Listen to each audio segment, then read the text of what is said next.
Hello and welcome to Nice and Blunt. We're back for another episode, our Tuesday live stream with Hoohames. Welcome back to the channel, brother. How you doing? I'm great, man. I had a really good fiery stream earlier. I got fired up about some things, so we're good.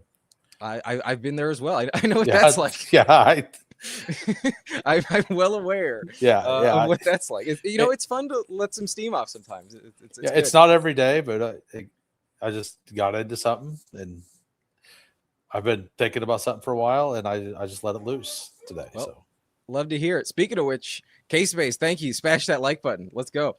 Yeah. Welcome in, everyone. Let's say hello to the chat for a bit. Smash it for a BBM draft, says Kenny the Jet.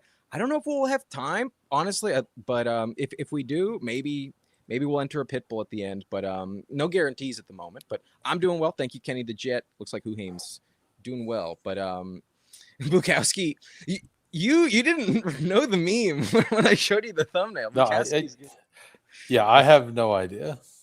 A full breakdown of the stocks, but it's just one of those mindless things. But we got John Tyra in here. Welcome. We have Hartman in here. What's up? How we doing? And then Sladen also dropping the blunt emojis. Time for another episode of Puff Puff Who with our boy Hoohames. Nice. We've discussed ADP risers and fallers in the past, and that's the premise of today's episode. So we're going to touch on mostly receivers, some running backs, and then a few falling random players at various positions. Just address, it in the last week, so many things have changed. So it's a very valid update on our takes and our stances. Yeah. And definitely going to be a fun discussion today. So let's get that set up. And it's all going to change tomorrow when the games start. It's all changing tomorrow too. It'll be null and void from a week from now, basically. But at least we're going to get our stances laid out and talk about some players we think are now worth it or not worth it as they move up or down the board. And we'll start at the top of ADP, basically, with a guy. Let's see, where's the... Here it is. Malik Neighbors is our first player. Would you like to start, Hoohames? Yeah, I was drafting a whole bunch of him. Are we going to do timers? Or are we talk? Sorry. We also have a timer. There we go. Yeah. There we go. Yeah, so I absolutely love Malik Neighbors. I just want to be in on him. I think that as a actual receiver in the NFL, if he's fully healthy, he's like wide receiver 3, 4, maybe 5. And like we got bad information. So everybody thought he was not healthy. Some people called the BS. I didn't. I'm just going to buy it at the top. I think that if he hits, it doesn't matter where you draft him. I think it's just a pick that you want to be in on no matter what. If you had a bunch, you're probably a little more likely to fade, and I think that's fine. Or I think you could just get more unique combinations now and have him in your whole portfolio and be fully in. So like, I don't think there's a big difference between like having Nico Neighbors and having like Chase Brown Neighbors, because you're not going to get the Chase Brown stuff anymore. Like it's different sides of the board, different people. So yeah, I feel like with players that are this highly ranked, like it's not like he was ever going undrafted. You know what I mean? So like he's in every single pod, he's in every single player pool, and it's just a matter of like, was he actually worth it this whole time? And when you look at his rookie season, it's so indicative of just such a clear path for success. So I wish I had more in the fourth. I had about 11% in pre-draft when he was a second round pick.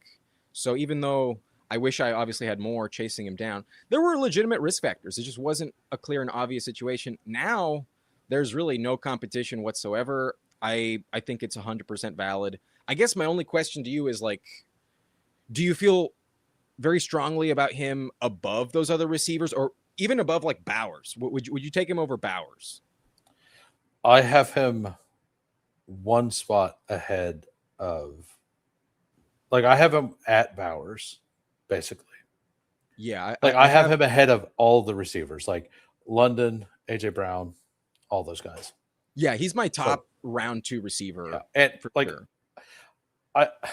I might mix him in like at the 1-2 turn here and there. Like I might I actually did a pull CD Lamb up the board to try to get neighbors across with a bunch of people, like a unique combination earlier. It didn't work because everybody took the top of ADP all the way down the board, so I didn't really get anything fun. It's worth trying. But we tried. Yeah, that the bring back there. That sounds like a very fun combo. Yeah, exactly. Yeah. All right, so that's neighbors. That one's a kind of an easy one, and then Yeah, we've so talked about. I do want to mention on that, like, because people were doing that already with neighbors over there with the player in between, but this would be on the entire other side of the board, so everything else is different.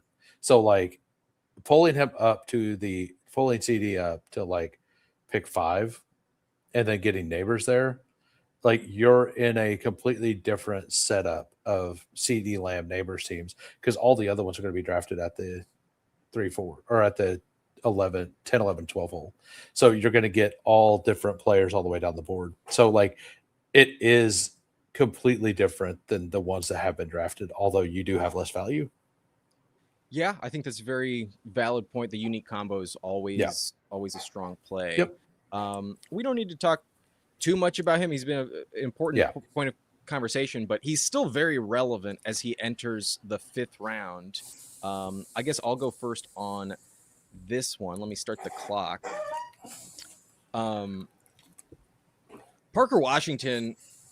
I mean, I'm not willing to readjust my stance. Like, I still think the nature of the Jaguars makes it really complicated. And if people are going to get really steamy and frothy about it, if they're just starting to slap him up the 5th round, I'm not going to chase him up the board.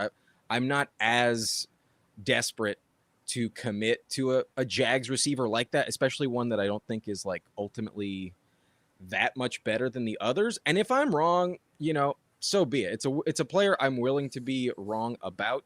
I do love his week 17 matchup, but that applies for all 4 of them. So I'm not going to be someone who's like current ADP late 5th round 59.8.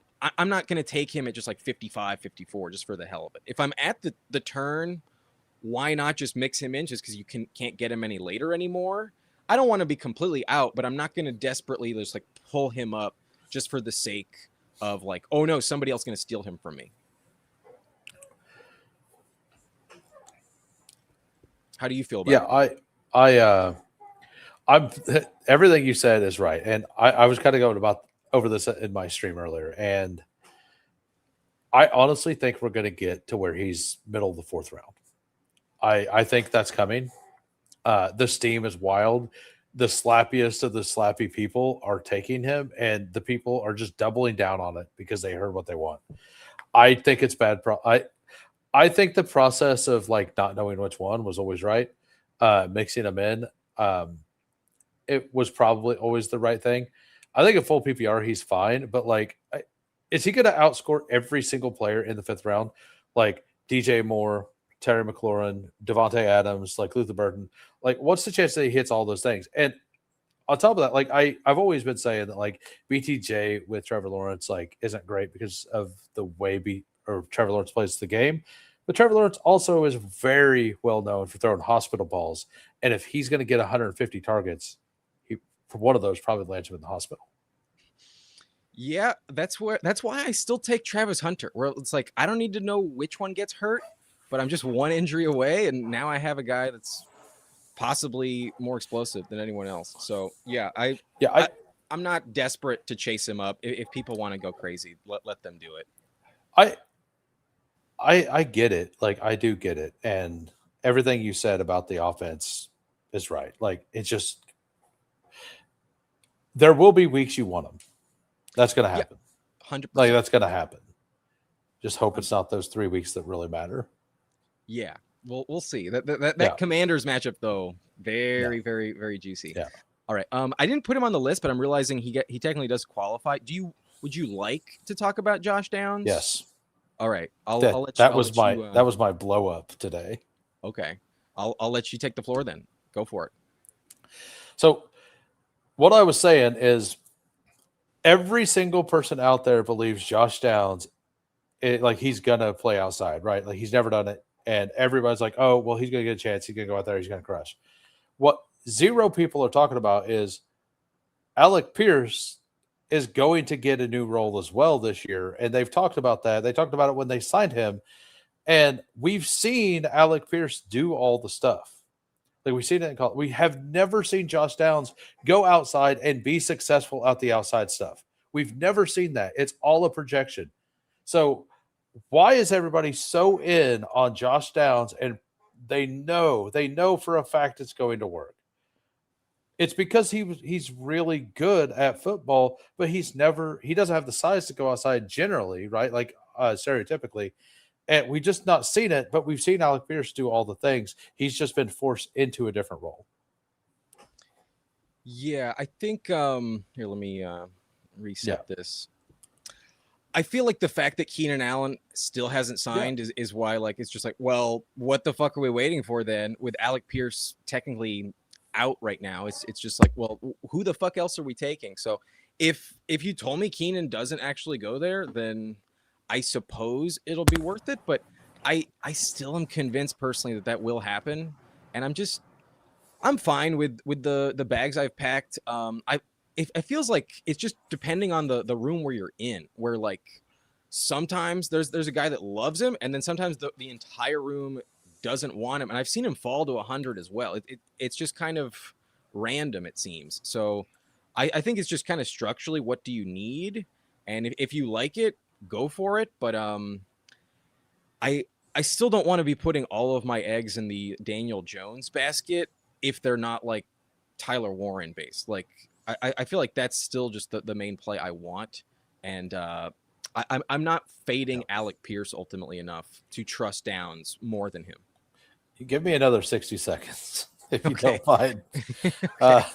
AMC there saying Alec Pierce might not play. Well, guess what? This entire another thing I was talking about, this entire offense doesn't work if any of those three pieces are hurt. If Tyler Warren, if Alec Pierce, if Josh Downs, if any of them are hurt, the entire thing disintegrates. Like they got Ashton Doolin and Nick Westbrook-Akine on the outside. Like, no.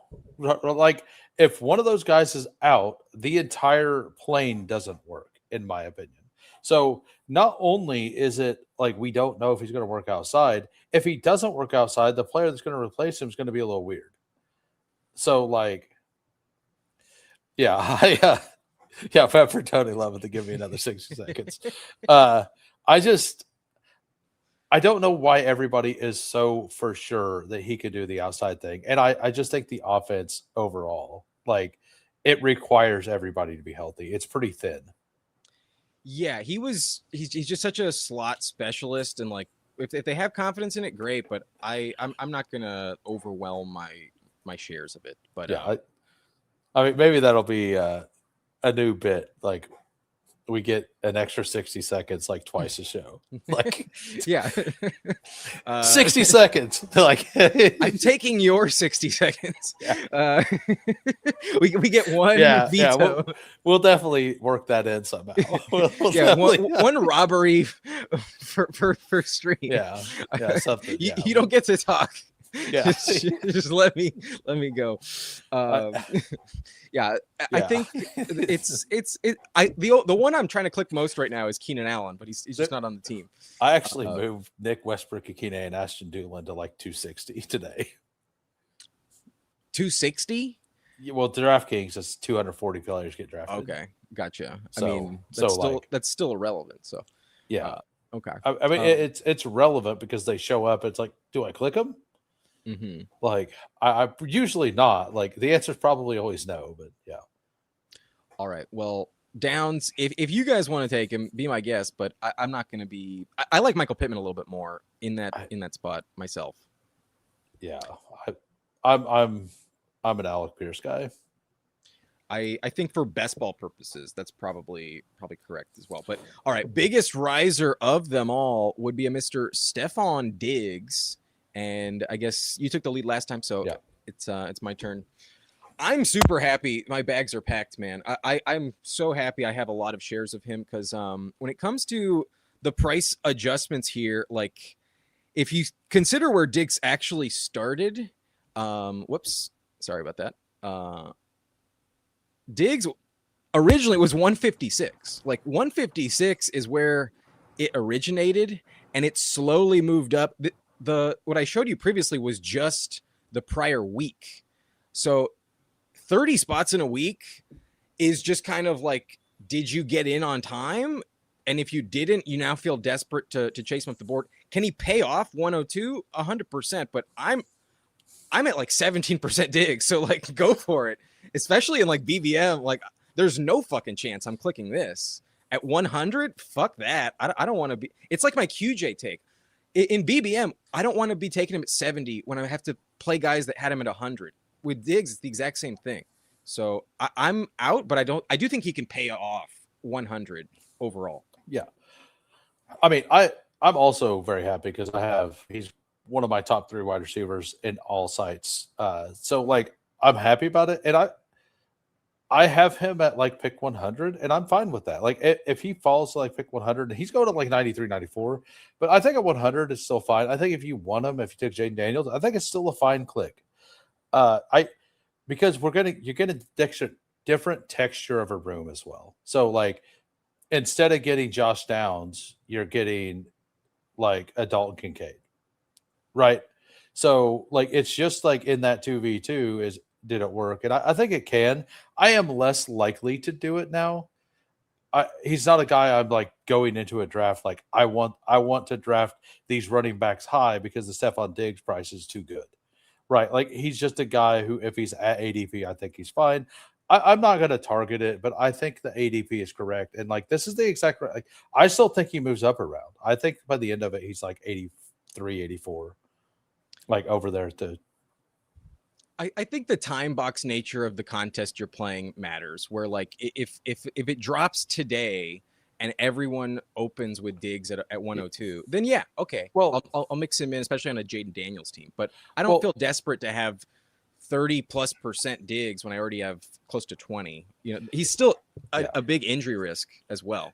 This is something that like is just overall for all these things. Like if you like the player, you still want them with the new players that are getting drafted. So like how many Stephon Diggs teams at 130 have Cyrus Allen on it?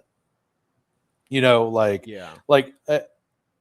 I think if you take these picks at the new price, you just make sure to find a way to make it unique. That's a very valid point. I agree. Yeah. So like Seth McGowan or whatever your flavor of the week is, you know? Mm-hmm. Yeah. Okay. So context, I think, really matters on the Diggs investment. Yeah, but, exactly. So with that, we can probably move on to the other free agent to sign that we've been on for a little bit. Let me give you your timer. Deebo Samuel. Yeah, so I'm somewhat in, somewhat out. I like the price. I think if he stays in the 125, 130, I think it's perfectly fine. I think if he moves up anymore, I'm pretty out on it. The Evans hasn't been at practice. Stribling has been showing out. There's still a substation there. That actually factors in to me. They just can't have nice things in San Francisco. And it is a Shanahan offense. It is awesome. But like, there's a player that's been falling named George Kittle. Now that these guys are here, like you can get George Kittle after Deebo Samuel in like half the lobbies. Like I'm never taking Deebo if Kittle's there, like unless I can't afford a tight end. So I don't mind the price, but the other part of the puzzle doesn't make sense to me. I think that's a very valid way to frame it, where like, is he truly the more valuable receiver in that room? Not necessarily. And if you can get Kittle at either like the exact same price or even, just half a round more expensive, 100%, I fully agree with you. The play right now feels like catching up on Kittle if you were underweight or, just going overweight a little bit, just because from a price discrepancy standpoint, like what we're expecting, the reports are fairly positive. It sounds like Kittle will probably come back soon. But in regards to Deebo, like I fully expect for Shanahan to just run him into the ground. Like I really don't think there's any concern for how many games he's eligible to stay healthy. Like it's just kind of like, are you good to go? Here's the ball, and let's hope for the best. But I feel very worried about his injury prone nature. Just like I mentioned with Diggs, I think it's even more valid with Debo. So I'm glad I have a bunch of bags earlier. But Yeah, like vis-a-vis Kittle, I'd rather have Kittle. this situation was never on anybody's card. Like Ricky Pearsall being out for the season already and Yeah. him signing, that was never in anybody's bag of tricks for Debo. Like ever. Like it's what happened, and it's literally the nut run out. Do you, before we move on, do you think he will pay off higher than 128, or I I think let's say he plays 15 games? I was gonna say I think at the current price, if he plays 12 games, he's gonna pay off. Okay. Hey, what's up? We got drafters in here. We do. New you got your partnership, huh? Yeah, I'm gonna Nice. launch that our drafter streams tomorrow. But yeah, Hell yeah. promo code BLUNT was just like your promo code, $100 deposit match using promo code BLUNT. The link is actually, I believe, no, not in the description yet. I have promo code BLUNT on drafters, but welcome in. Nice to see y'all. I don't know if like I was telling you before, I don't know if my message to them helped or not. But I sent one either way. I assume so, and I really appreciate it. Yeah. Well, speaking of the San Francisco 49ers, our next player is Dejon Stribling, who in the last week has moved up 11.2 picks. But in terms of where he started, he's moved up 48 spots actually since the beginning of when it started. Let me get back. All right, so what's your take on this new Stribling price? Are you in or are you out? I originally was like, there's no way this is right. I can't do it above Omar Cooper. I can't do it above Denzel Boston. I can't do it above Travis Hunter. And then I looked at the ADPs and like, you could just get both. Like, so at least on other sites, because I'm doing most of mine over on Drafters and on DraftKings. And these are Underdog ADPs. But like, if you're shooting for ceiling and that's what you do in these things, we know what Debo can be, and he could be really good. But if Dejon Stribling gets that Ricky Pearsall role, and he's just as good as Ricky Pearsall was, and based on draft capital and like how good they were in college, like it's pretty similar style bet. Like Pearsall was going to smash last year. That role is really good. Ayuk smashed a couple times. Like that role is important for the offense, and it's pretty good. And I want to be out, but I think you have to be in some. I think I'm going to be at weight where he's at. I would agree. You cannot fade him just due to the nature of the offense and how like every other guy on that team is like one of the biggest injury concerns like imaginable.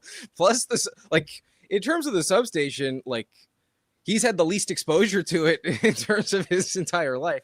So, yeah, it feels like the Niners are kind of destined to crash and burn. Like, it wouldn't shock me if Purdy goes down at all again. But we saw what Mac Jones offered, so it's just kind of the nature of the beast. You want the Shanahan offense. And, yeah, I was so in on Pearsall. I think you just have to assume that the camp reports are fairly accurate on Stribling and that he is really dominating and looking great. So it's just, where's the opportunity going to go? Pretty obviously in his direction. So I am willing to actually chase him up the board, to be honest. I think of all the players I wish I took more of before the rise, he feels like one that I have a little extra FOMO on. So yeah, I'm in as well. Yeah, it's a much clearer bet than the Parker one, right? At least it's a lot more affordable. Well, like affordable. Like, well, it's clear too because we have just Debo, Kittle, CMC. Yeah, but at least we've seen Parker on the field.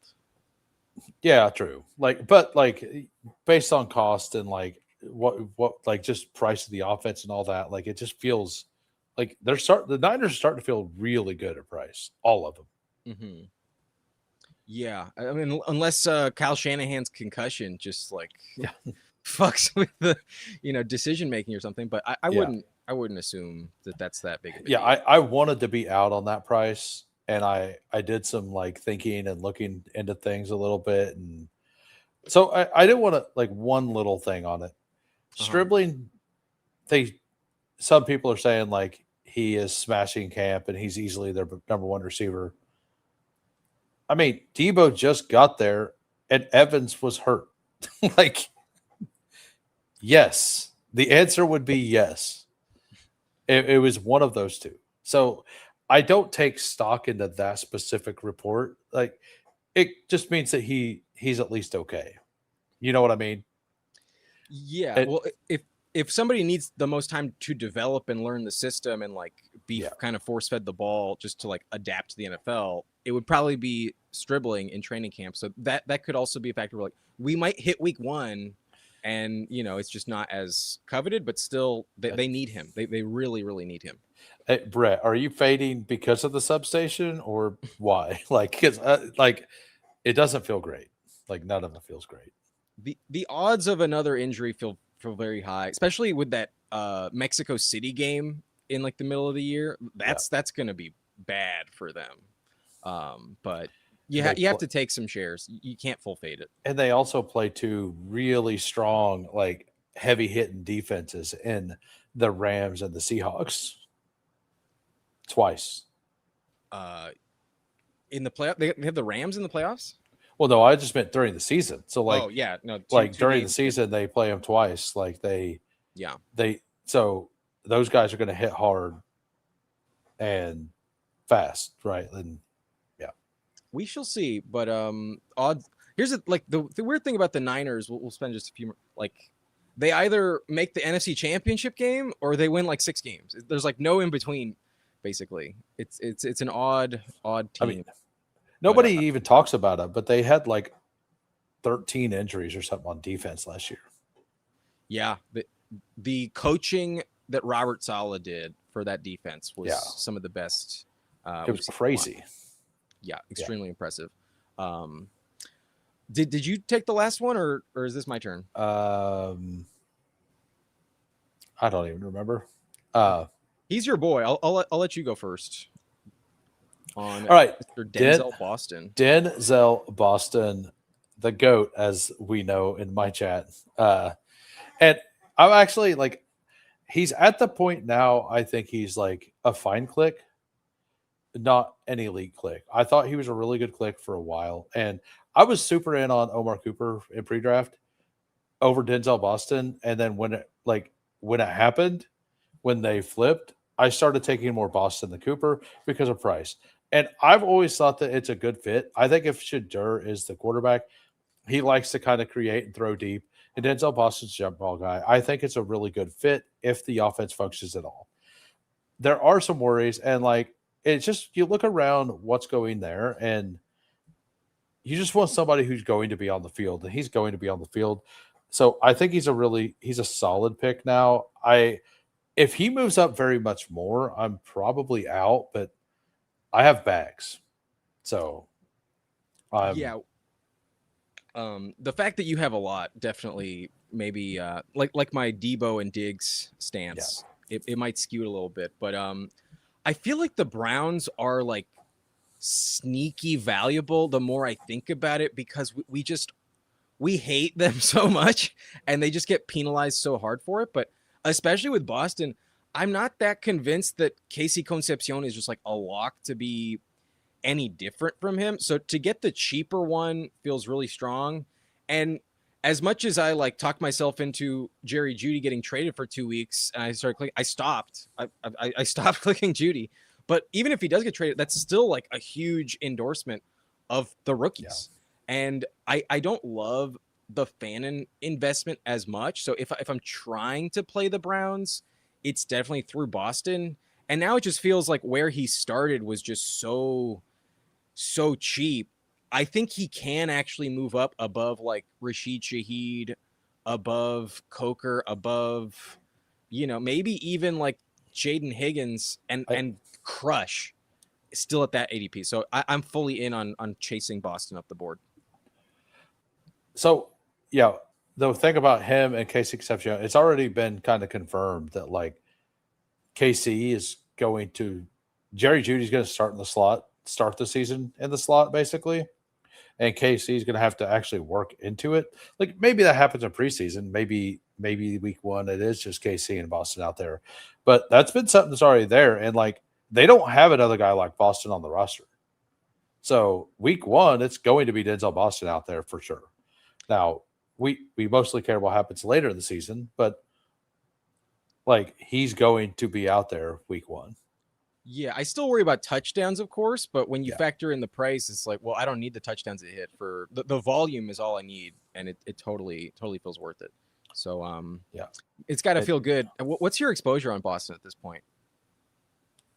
16 to 18% on all the sites. Nice. Let me go check my drafters exposure real quick. John Tara asking if his contract pretty hard to move. He's paid 18 million for this season and next, and I don't think that's when you consider that Jalen Naylor got 15 mil and he's 27 years old. I don't think so. It's just who is actually interested in buying is the question, but we'll see. Do you have one more point? No, I was looking for my expo. Apparently, I haven't been clicking them very much. Oh, I clicked the early. I was out on him in early because I was in on Cooper. Now we found the main event. He's apparently I haven't been clicking him as much as I thought over on drafters. Gotcha. Oh wow, I'm actually fading him on drafters, but so time to get back. Yeah, it's fine. I didn't. That was just in the main, so it's all good. Gotcha. All right. But overall, like on Underdog and on DraftKings, I've got like 18%, and on Underdog, I've got like 17%. So, and I think it's a better bet on those sites anyway. So rookies are objectively worse on drafters because they generally start slow, and every week counts the same. Mm-hmm. So in the playoff formats, I do take rookies a lot higher than I do on drafters. That makes sense. On total points. So especially in like the survival, if you're worried about early season points, for sure. But a very good click, I think, regardless of format at this point. Pretty clearly defined role at this point in time. But next guy, we could talk about Malik, but I don't think it's really that big of a deal. Is he rising? I think it is. I didn't realize he's rising until like I didn't quite notice it either, but it's what still the 15th round. It's not that big of a deal. Do you want to talk about Malik Washington? Yeah. So well, I do for another reason because this is Underdog ADP, and on drafters, I think he's at like 168, and on DraftKings, he's in the 150s. So I do want to talk about this because, like, I get it. He is a lot better. He is a PPR scam machine, but they drafted 2 guys. The bullish reports are coming out on Chris Bell, who we'll get to. I assume that he's going to be a guy we talk about, but like Chris Bell is supposed to start pretty early in the year.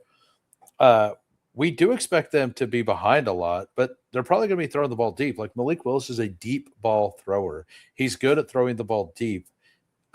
We question if he can do the short stuff.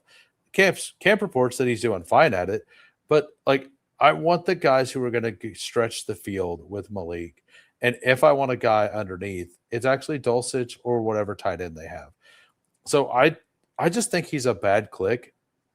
Like I would take both rookies straight up over him. I fully agree. Like the reason I'm like, do we really want to talk about him? Because I'm out, man. I do not want Malik Washington at all. He had when Tyreek Hill went down, he averaged less than 5 points per game. Like he had the opportunity, he had chances, and he just sucked. So like I don't believe in this offense very much. It's a new coaching regime, isn't it? A new GM as well. So like I think if not for the Chris Bell injury, Malik Washington would be completely irrelevant in terms of my like scope. But because of like how long we have to wait for that, it just feels like I guess he's the guy. but I don't trust him at all. I don't think he's valuable. Even in PPR, even if he gets 8 targets, I don't trust him to catch more than 4, to be honest. Like, I don't believe in him at all. So I don't understand this rise just because he's listed and he's always been drafted, I think. But I think he's a huge landmine. And if we scroll down, it, like you were saying, I think I'd rather play it through the rookies, and they're going like they're not moving. They're like, Caleb Douglas has moved up 1 spot. Chris Bell has moved up 0.3. Like, I don't know what the fuck is going on, but I am 100% more in on Caleb Douglas than Malik Washington. Yeah, yeah, that's where I'm at. And I think it's mostly people coming in because we got a whole new crop of people in recently, which is great. It's great for the game. Like, we want as many people playing as we can get. Like, we just want the game to be as big as possible. But a lot of people don't start looking at fantasy football because they're sane, unlike us, until this point of the year. And I think that they just like, who's this Caleb Douglas guy? Oh, 3rd round pick, Chris Bell, 4th round pick. Let's just take the guy that is fun to watch. Wasn't Malik a 7th round pick? Yeah, but he's done stuff in the NFL. And he's fun to watch. Like, with the ball in his hand, he is fun to watch. He was interesting in college. I will say, coming out of Virginia, I did, like, when you look at his stats, like, shit, man had 100+ catches, but it wasn't really working out last year. So I'm out. But Caleb Douglas is the play I'd rather make if I am for sure in Miami. Okay, let's go back up a little bit. I think our next player on the list would be Dontavian Wicks. I can start this one. Sounds good. I'm in, man. I am very much in. I think for best ball purposes specifically, I think he's a really good fit. I've liked him a lot in Green Bay, but he was really just buried on the depth chart. But when they needed him to step up, I forget who their opponent was last year when he was, that big game of his. But like, the man was really, really showcasing his ability. And this kind of goes like hand in hand with my Tank Bigsby argument, where like, I just trust Howie Roseman. If Howie Roseman's going to remove a draft pick when their scouting department has like hit time and time again over and over, I believe in the player he's acquiring in exchange for that. So not only that, but like the Packers scouting department never misses. So I think he's kind of hungry for opportunity. And I was never fully in on Mekhi Lemon in the first place. So for him to be injured now and giving more opportunity for Wicks, I don't think Lemon's going to be terrible, but I think at cost here, 178, give me Wicks for sure. No, I mostly piggyback on everything you're saying. To speak on because I think the Lemon thing, and Lemon is a major follower. We could talk on him, but we could just do that through here too. He's listed later. Yeah, so like Mekhi Lemon is a slot first. Could eventually turn into an outside receiver. Now, Tavian Wicks is already able to do the outside receiver stuff. So in 2 wide receiver sets, I think it was always going to start the season with Dontavian Wicks. And that's something I missed early on. Like, I missed this. And I'm in on it because I don't love Jalen Hurts throwing over the middle. Like, he is better at it than I thought he was when I went back and looked. But I like him more throwing on the outside. So I'm in. Like, I'm not real, and I'm just in because it's like guaranteed targets at a cheap price for now. When he gets because I think he's going to pass Trey Harris and some of these other guys, and I'll be out then. Yeah, I think that's a very valid. If you told me he went above Trey Harris, then I'm happy to let him go. But around cheaper, why not? These names are starting to get ugly that we're taking like below him. Mm-hmm. Like, he's one of those last names that like feel okay to me. Yeah, no, like if you need production, like if you took some rookies early and you want some floor, he's one of the only picks that are like left. And I think the next guy will be as well. But like, this guy has a guaranteed number 2 role at the point. Yeah. Very, you're getting points. It's not a bad pick for sure in this range. Next up, I think would be I think we can skip over Tank Dell because just 3 spots is kind of negligible. Yeah. But Cyrus Allen. Cyrus Allen, holy shit. Now, these next 3 are big names right now. Yeah. The nature of like just getting unique and like they used to go in draft, I think plays a role, but go for it. So Chiefs hype, always awesome. I started to be like, okay, this guy is different. Like he fits what Kansas City has needed forever. And that is a really good outside guy. They need a X/Z guy, mostly a Z guy, because let's just get Xavier Worthy running like the X routes and like mixing in some Z routes as well. So like he fits what they need really well. His footwork is really good. He's a solid player, but he is already steamed to like basically be in the 16th round pretty often. And like I was gonna be in at like mixing him in round 17 and 18, but I'm not taking him in round 15, 16. He's gonna be going at 15 here very soon.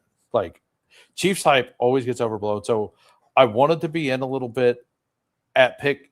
If it's round 16, I might click him some. I'm gonna be out on Cyrus Allen if he moves up anymore at all. And like, because that 204 is not correct. Like, that's not where he's actually going. If he was going at 204, like, I know that is correct. No. Underdog ADPs also just for adjust clarification slower. real fast, just to clarify, the 204 is what it was a week ago. It is currently 191. Oh, 191. Yeah, which is about like it's almost in round 16. And like I think round 17, 18, he's fine click. Whenever you start going ahead of that, like I get it's still the $1 range and it's a different bet in BBM. In a time box, I wouldn't want him for sure. In BBM, I get it. But yeah, go ahead. I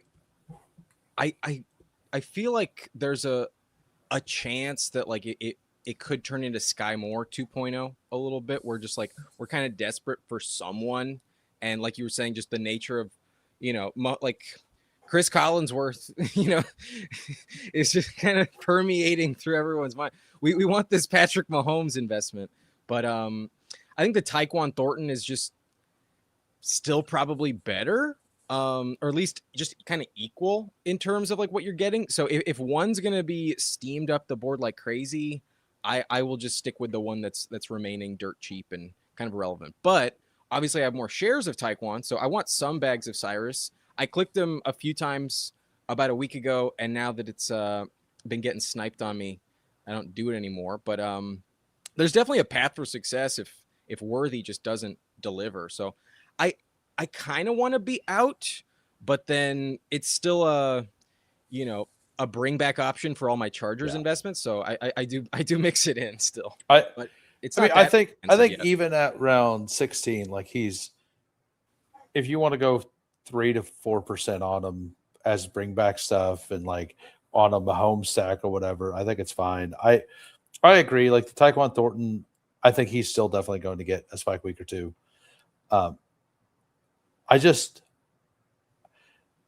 It's not the Sky Moore thing at all because like the Sky Moore thing, he was going in like around 12. Yeah. But he was also a second. He was also okay. He was also a second round pick. Cyrus Allen was like a 5th round pick. So it's a lot of hype this early for a 5th round pick. Yeah, but do they have anyone to hype up at the moment? Like anyone else at all? Not really. I still think the funniest outcome is Keenan signs there, and I know you would hate it.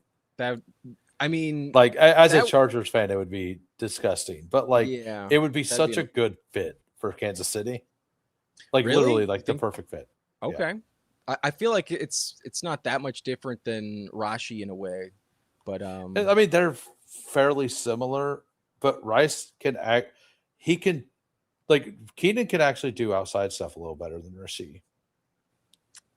Gotcha. I mean, if you want to hype up Keenan versus Rasheed, yeah, I'm here for it. Like, but I'd be shocked if he went there. Oh, he's not. But like Cyrus Allen, like I get the bet. Like everybody wants the Patrick Mahomes deep threat guy. Like, yeah. All right. Um, it's still so inexpensive. Why not? But it could get really ugly really fast. Yeah. Speaking of which, 22 spots of rising value in the last week alone. Jacoby Lane. Are you buying the hype on Jacoby Lane? He's got a much clearer path than Cyrus Allen. Like Xavier Worthy versus Bateman, give me Worthy. Kelsey versus Andrews, give me Kelsey.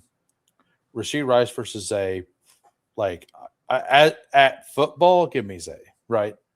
Like so, but like also Lamar at what Jacoby Lane does, like he's good at like when the play breaks down a bit, like doing the circus stuff, like just and that's usually pretty good with somebody who moves around in the pocket and creates.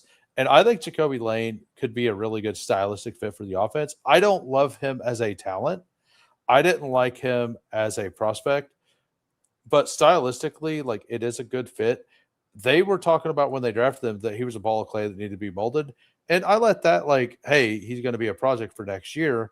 And like I think that he's actually okay, but I don't want him to move up. He's like Cyrus Allen to me. I don't want him to move up. Where he's at right now is enough.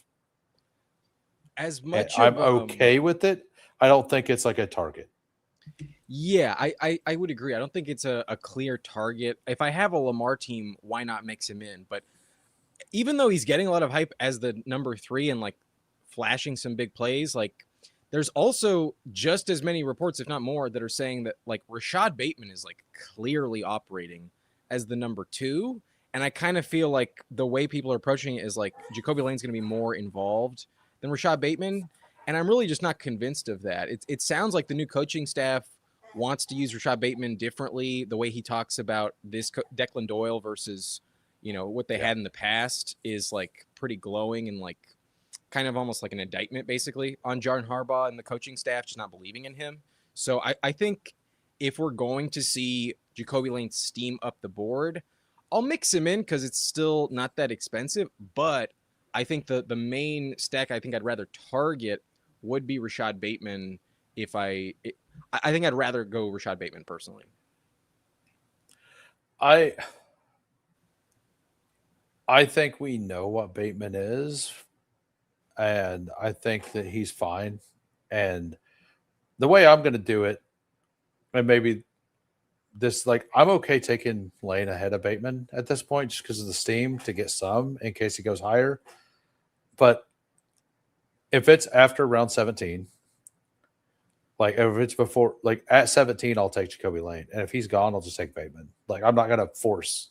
Gotcha. Like, I just want a Lamar stack at that point because I like Lamar. Like I'm in on all the Lamar pieces, basically. I just want to find what the Lamar piece is that I need. Yeah, I mean, he So threw I'm for over okay with 40 throwing all. touchdowns a couple years ago. Yeah, people forget that he threw 40. 4,000 yards as well. Yeah, Vegas started this line at 3,150 yards. He threw for 4,000 yards. I guess it's just got to be the injury risk. That's the only fucking reason. I guess But maybe because they lost Isaiah Likely. that can't be it. That can't. It's got to be injury risk. I know your boy Isaiah Likely. Yeah, my boy Your Isaiah favorite, Likely. your favorite pick on the board. I've Thoughts actually on warmed up to it a little bit, but Leo's asking thoughts on Kansas City, Tyquan Thornton late dart. It feels worse than it did before the Cyrus Allen click. I really liked it before. I still think he's going to get like 2 15-point games, 3 15-point games. He's still the only player on that roster that has a deep connection with Mahomes at the moment. Yeah, from a house call perspective, I still like Tyquan a little bit, but Yeah. Bayou Bengal comes in and Leia, the other Bengal, says hello. So right on cue. What's up, Bayou? If anyone hasn't checked out Bayou's channel, give him a follow over there. Awesome live streams. Congrats on 1,500. Yeah, absolutely. Bayou's awesome. Yeah, Bayou's a really fun time. Love all the graphics. He's got awesome live streams. Our next player is legitimately your boy in Denver, Yeah. Pat Bryant, moving up 10 spots right now. Yeah. And I have him ranked 20 spots ahead of this. Now, I'm just gonna do it. I'm just gonna go all in. We're gonna do the Pat Bryant thing. Like I was talking about preseason, like pre-draft, that I thought that there was a small chance that this guy could eat into Cortland Sutton's role. I know Steve from Fanspeak completely disagrees with me on this, but I've seen it then. I think it's something that could happen. Like they the offensive coordinator is calling him Patty Ice. Did you know that? I did not hear that. No. Yeah, he's getting called Patty Ice by the offensive coordinator. Like, tell me something more bullish than that. Like, you don't need to know if he knows ball or anything. You just got to know that this guy loves this man and that he's the one calling the play, Davis Webb, who's also like really good friends with Bo Nix. So that means that like they all like him. I assume that Pat Bryant is destined for a breakout. Yeah, I feel like when you look at that it was in the playoff game, right, where he had like 10 targets and then got hurt. Like, Yeah. it wasn't a 10 target game. It was like a 10 target quarter practically. It was a drive. It was like a drive. It's something. It was extremely impressive volume. So, yeah, I think you have a point that I can't really push back on at all. Like, I don't know if it's a lock where he eats into Sutton's role, but it's definitely possible. I don't think it's something I want to fade at all. Pepper Tony saying 10 snaps, 10 targets, and 2 injuries. Yeah.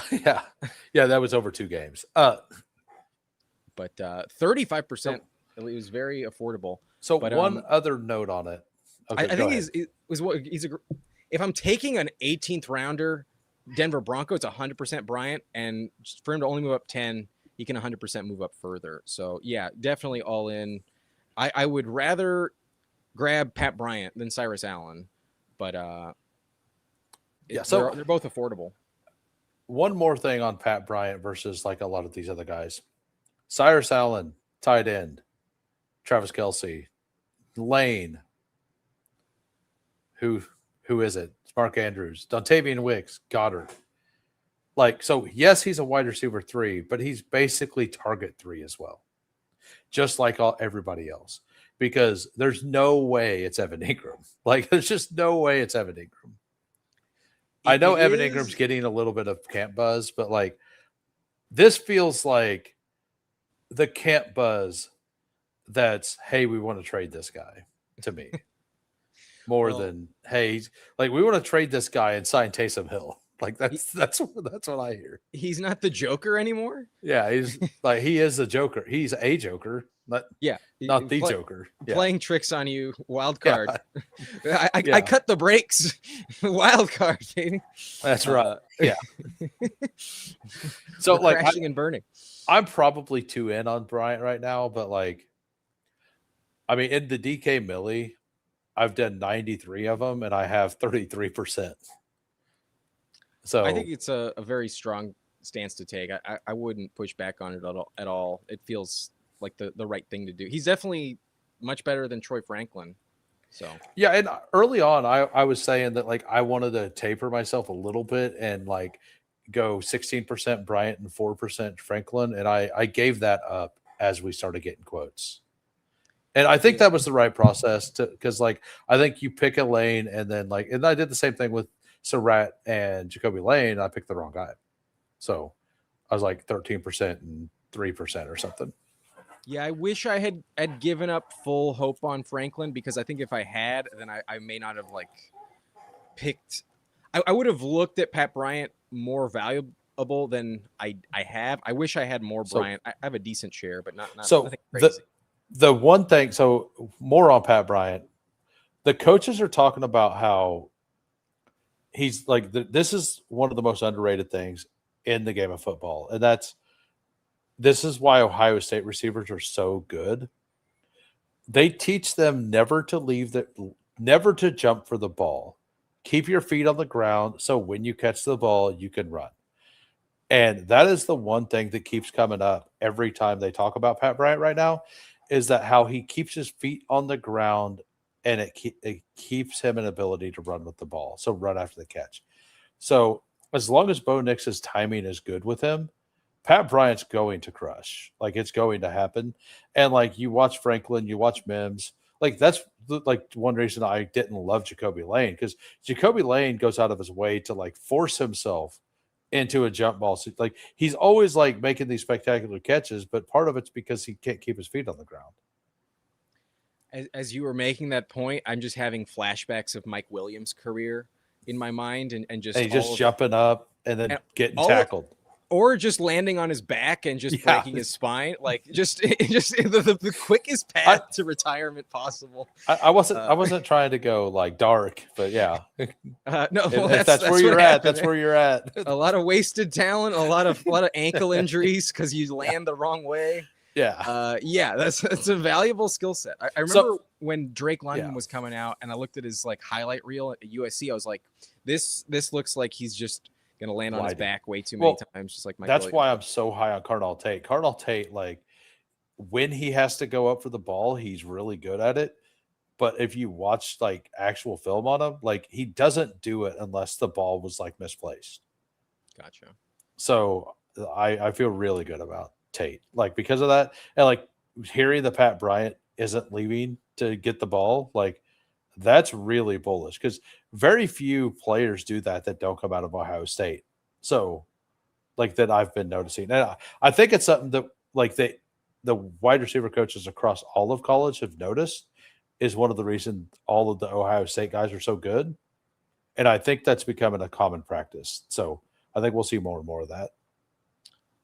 Very interesting point there. I would like to see how that develops over time, because it's definitely a thing where, like, you just risk injury a bit more, and then you also limit yak. So we'll move on to running back after this. But what's up, Ruben? The Iron Throne FF. Shout out the Iron Throne League. We are both members. It's going to be fun. Yeah, I'm really excited. 14 team. I have never played in a 14 team league. I'm worried I'm at a disadvantage, but I'm ready for it. I'm not afraid. Not afraid. I play in 3 16-man leagues. So you're more no, they're not super, they're shallow rosters. But well, it feels like just a perfect get your guys type of format. The larger the league is. Just Scatabo 103. I can't wait to see it. I can't wait to see it. I wish it was an auction league so I could nominate him for you. First overall. I promise you, I would aggressively bid on Scatabo and then just drop him. Like, I would literally just be like 32, and then they'd be like, they'd laugh and say it, and I just keep doing it, like, instantly say it, and I'll be like, all right, he's yours. That's what I do. I know what my numbers are. I do the work ahead of time, and I just instantly answer, and then I'm like, all right, good luck. Good luck. Make someone else overspend. That's always that's my whole strategy in auction. Well, speaking of that, Iron Throne League, we have the Fantasy Football Garage. GM. What's up, Chris? Shout out the Candyman's channel. Awesome YouTube channel as well. And also a member of the Iron Throne League. Looking forward to competing against all of you. And Hartman. Yes, Hartman, the Toxic Tower's in it. We got the Professional Fanatics are in it, and a bunch of other names as well. It's gonna be a lot of fun. But I believe our draft is scheduled for the 25th of August. I believe so. Not this two. I think it's 2 weeks from now exactly. Like literally two. Okay. Yeah. Tuesday, like maybe 30 minutes from now exactly. 2 weeks ahead. That's gonna be lit. All right, we can move on to running back. There's not as many movers at running back. It's mostly receiver these days. So I might need to scroll down to find the first name that's relevant. On this, Dobbins was out, and then for one day, and he fell to like 116, and he's back today, and he's still going at like 110 in a lot of lobbies. Well, I think so. If you like Dobbins, now would be a really good time to take some Dobbins. If you don't like Dobbins and you want to hedge, right now would be a really good time to take some Dobbins.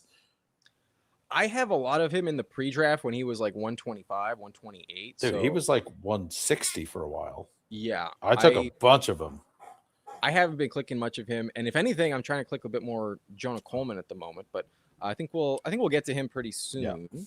Our first name, I believe, is a Mister Jonathan Brooks, and I think we can talk about Chuba Hubbard in the same Yeah. context Let's because just talk about both of them. yeah, you wanna start it off? Sure. Yeah, I've been saying the whole time Jonathan Brooks is going to flip Chuba, and when that happens, I'm gonna still take Brooks, but I'm going to smash Chuba. Like Chuba now is going in the 100s, and Jonathan Brooks is going at. I see him like routinely get pulled up into the early 70s, so he's going to be at the in the 5-6 turn here very soon, and that makes sense. That's where Chuba was originally. Now the thing is like we still he has way more upside than Chuba does, and it is an offense that's going to run the ball a lot. But we know Chuba is kind of like a workhorse kind of guy, and he's like reasonably consistent and all that. Like if I can get Chuba in the 100s, like I'm still fine doing it. I don't think there's really a world where Jonathan Brooks is just the 1A and Chuba is just the 2. I think that it's never going to be Jonathan Brooks 25 touches. I think it'll be like 20 touches and 12, 15. Yeah, I think just the nature of his injury risk, there's no way they're going to force feed him the ball and risk that happening again. They need to see what they got, but like as good as he might produce, they pay Chuba too much for him to disappear. But I do feel like he is very much dependent on volume to have really like any real production. Like he's not a yards per carry type of guy. He's not a big receiving threat. So I think it's pretty tough to trust Chuba Hubbard, but there's still always that chance that Brooks has the season-ending injury. So now that they've flipped, I've just like you officially started to take Chuba Hubbard. I want him closer to like the 10th round, not the ninth, to be honest with you. Like I'd still rather have Jordan Mason, I think, than Chuba Hubbard. But I think once we get to like Aaron Jones or Chris Rodriguez, I'm clearly Chuba Hubbard. And then I think I'd still rather have like guys like Kyle Pitts and stuff. So I would like to see Chuba fall into the 10th at least, but Brooks in the 7th. Fuck no. Yeah, we kind of missed the plot a little bit. Like, yeah, I'm fine with Jonathan Brooks as long as he's anywhere in the 8th round. I'm fine with anywhere in the 8th. But I still want like these guys right around him. I want Dowdle ahead of him for sure. Mm-hmm. I want Stevenson for sure. Yeah. I want Jalen Warren for sure. Where in the hell is there's another name that's supposed to be there. Where's RJ Harvey at? He hasn't risen as much as you think, I guess. Oh no, those are just risers. Got it. I thought that was ADP. Never mind. No, the other one was sorted by ADP. Okay. I forgot to click on this one. My bad. Yeah, but like RJ Harvey goes in that range. I think I prefer Harvey to Brooks as well. But that's only because I already had like 15%. Like I'd seen it coming, and most of my shares of Brooks are 110 plus. So yeah, for sure. I've honestly stopped clicking Brooks once he entered the 90s. Like once he went over 100, I was like, nah, I'm good. I still prefer Chuba. Like I think the Chuba Jordan Mason thing is like a 50-50. I think that's kind of where I'm at. Like it's like a 50-50 there. And I put Dobbins in that as well. I think those three very similar. Yeah, if JCM is going to get the role, it sounds like he might be in line for. I would consider Brooks on the same line as JCM, where like there's that upside on a single week, but the risk factor is still very, very high. I'm not dying to take him. We got to talk Mason or not? Maybe it's up to you. It's up to you. We can talk Mason for sure. I'll start it off. I'm starting to get in on Mason. I'm starting to see the value of it, and I want to believe that that year in San Francisco wasn't a fluke. I feel like you can really write off a lot from last season because of JJ McCarthy. And now that, not that I ever assumed McCarthy would start, but it's official today. Kyler is the man. I I trust the offense a lot more. I expect them to be more competitive. I expect a lot more touches. And the way they're talking about Aaron Jones, it doesn't seem like they really trust him or to stay healthy. They don't want to risk that injury again. So I do think I am in on Mason at the moment just because I feel very confident he will play as close to 17 games as possible. At least in that backfield, he will play the most. And if he's going to start week one as the guy, then I'm in. I assumed it would still be kind of Aaron Jones's show to start the year for a while because last year he outplayed him, but it sounds like it's the opposite. It sounds like it is Mason season. So I'm in. Yeah, so I just looked it up. He had last year he played 16 games. He played 12 the year before, but he smashed his ADP at least. But that was the CMC thing, Mm-hmm. and then 17 games the year before, but he was a backup. I've been reluctant just on the Vikings offensive line being good. Like I think part of my I still take him. I'm going to be at weight. If he rises a whole lot more, I'm going to be out. I think we're going to see him there at the 7-8 turn here soon, and I'll be out then. Where he's currently going in the mid, I guess right now he's actually in the 10th, but I've been seeing him go. I've been seeing him go earlier, and I think that offensive line is going to have trouble blocking up in the middle. Maybe I'm just projecting too much, but I don't think he doesn't have any receiving ability, and that scares me with that being a thing. So I like it as a volume play where it's at now. If it moves up, I'm out. The interior O line maybe not as exciting as possible, but I do trust Christian Darrisaw a lot at left tackle. I don't think they're terrible, but I love their playoff schedule, man. I love the playoff schedule to the point where I kind of upgrade a lot of Vikings. Where like not only is it week 17 at the Jets, but like it's against Detroit in week 15 in a dome at home, and then it's another dome game the following week versus the Commanders. So like I feel like the playoff schedule just really elevates all Vikings, and that's why I'm already in. And then based on the circumstances, it's even a bit more compelling. Yeah. So in full PPR, Mason, and I mean, he had 11 and 14 receptions the last 2 years. He had 8 and 9.6 in a Shanahan offense as the lead back. He had 9.6 points. Yeah, no PPR production at all. And last year, splitting time, he had 8.1 in Minnesota. And if I remember right, like 30 some points of that came against Cincinnati, which could probably be just disregarded.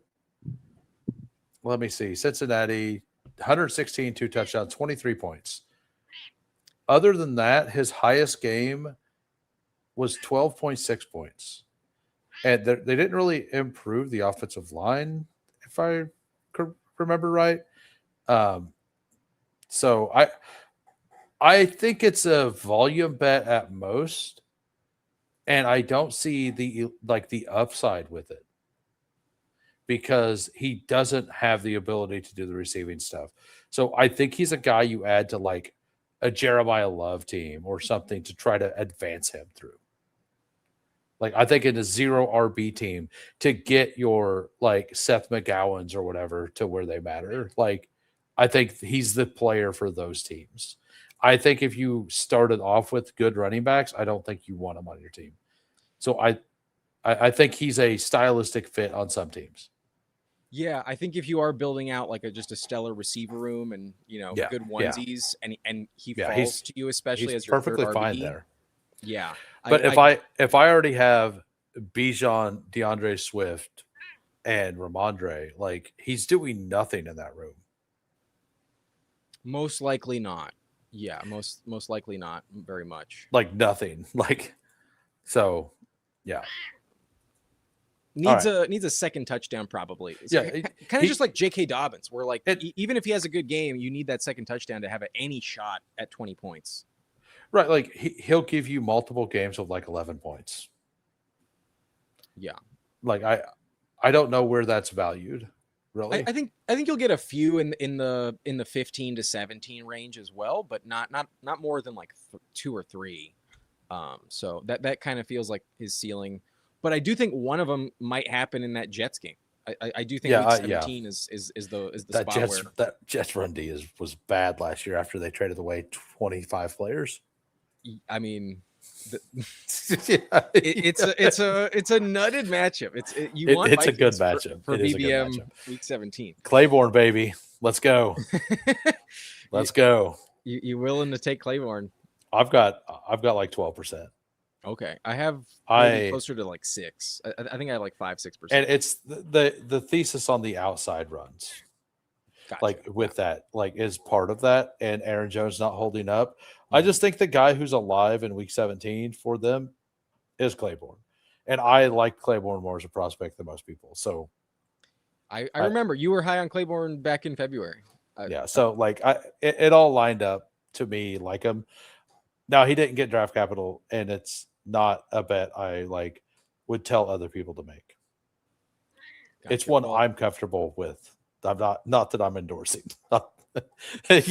I'm sure you have some of those too. yeah, It's like there's a yeah. lot of things that are like do as I say, not as I do necessarily. Yeah, that's one of mine. It's like I think you want to mix them in a little, and I mix them in more than I should. I'm not gonna lie. All right. Well, I think we can maybe move Yep. forward a little bit. Do- Our question here in the chat, Leo Longoria asking, who's the back to own in Washington? Let's just do both of them here, because yeah. White's fallen about this much, right? Sure. Definitely a faller. Maybe not drastically, but for sure. You can start. All right. So initially, when all the reports come out, I was like, all right, I'll just go fully in. I've stayed at 4%, like the semi fade, like the fade, but not like full fade on the player on JCM the whole time. Because I've always seen the vision. I've been very much in on Katron Allen, but like if they're going to let him do the passing game stuff, that's awesome. Problem is, as soon as all that stuff started happening and everything, they lost their left tackle. Losing their left tackle, JCM is not a pass blocker. He can receive the ball a bit now. If he can improve his pass blocking enough, he's still an absolute, like he's going to be a smash if everything is true. And like he has the explosive plays. I think it's really I think the injury weighs this a little bit more back into Rachaad White's favor. And I think you just honestly, I just want to be on a Gibbs team, be at the turn, both of them available, and just take both of them and like just let God sort them out. Like I think they're okay now. Like that injury, I'm not in or out. I'm just okay with it. Yeah. And I'm starting to be in. The camp hype that's been recently hitting JCM made me a little bit worried about my like full fade for a while. I do not have much JCM at all. However, now that Laramie Tunsil's out, I'm more convinced that Rachaad is going to be that much more needed because like it's not only Laramie Tunsil that's missing, but they also lost Tyler Biotish, their center. Yeah. And there is like a true camp competition right now. It's really not clear who is going to be the clear replacement for Tyler Biotish, but he was ranked top 11 by PFF at the position. There's no way through free agency in the draft they are able to replicate that. So to also lose Laramie Tunsil and have a guy like Jaden Daniels that has suffered big injuries, like it's going to be that much more critical to protect him. And so even though I do think the nature of how JCM plays will lead to some spike weeks, I'm not sold that I have to be desperately chasing him up the board into the 90s or 80s like he was going last year. I'm not that much of a believer. I've always drafted Rachaad and Katron a lot more, so I'm going to dig my feet in. I'm not going to say that you need to force JCM on your lineups. JCM's going to have a couple spike weeks, like no matter what. Like we know this. Like it's going to happen.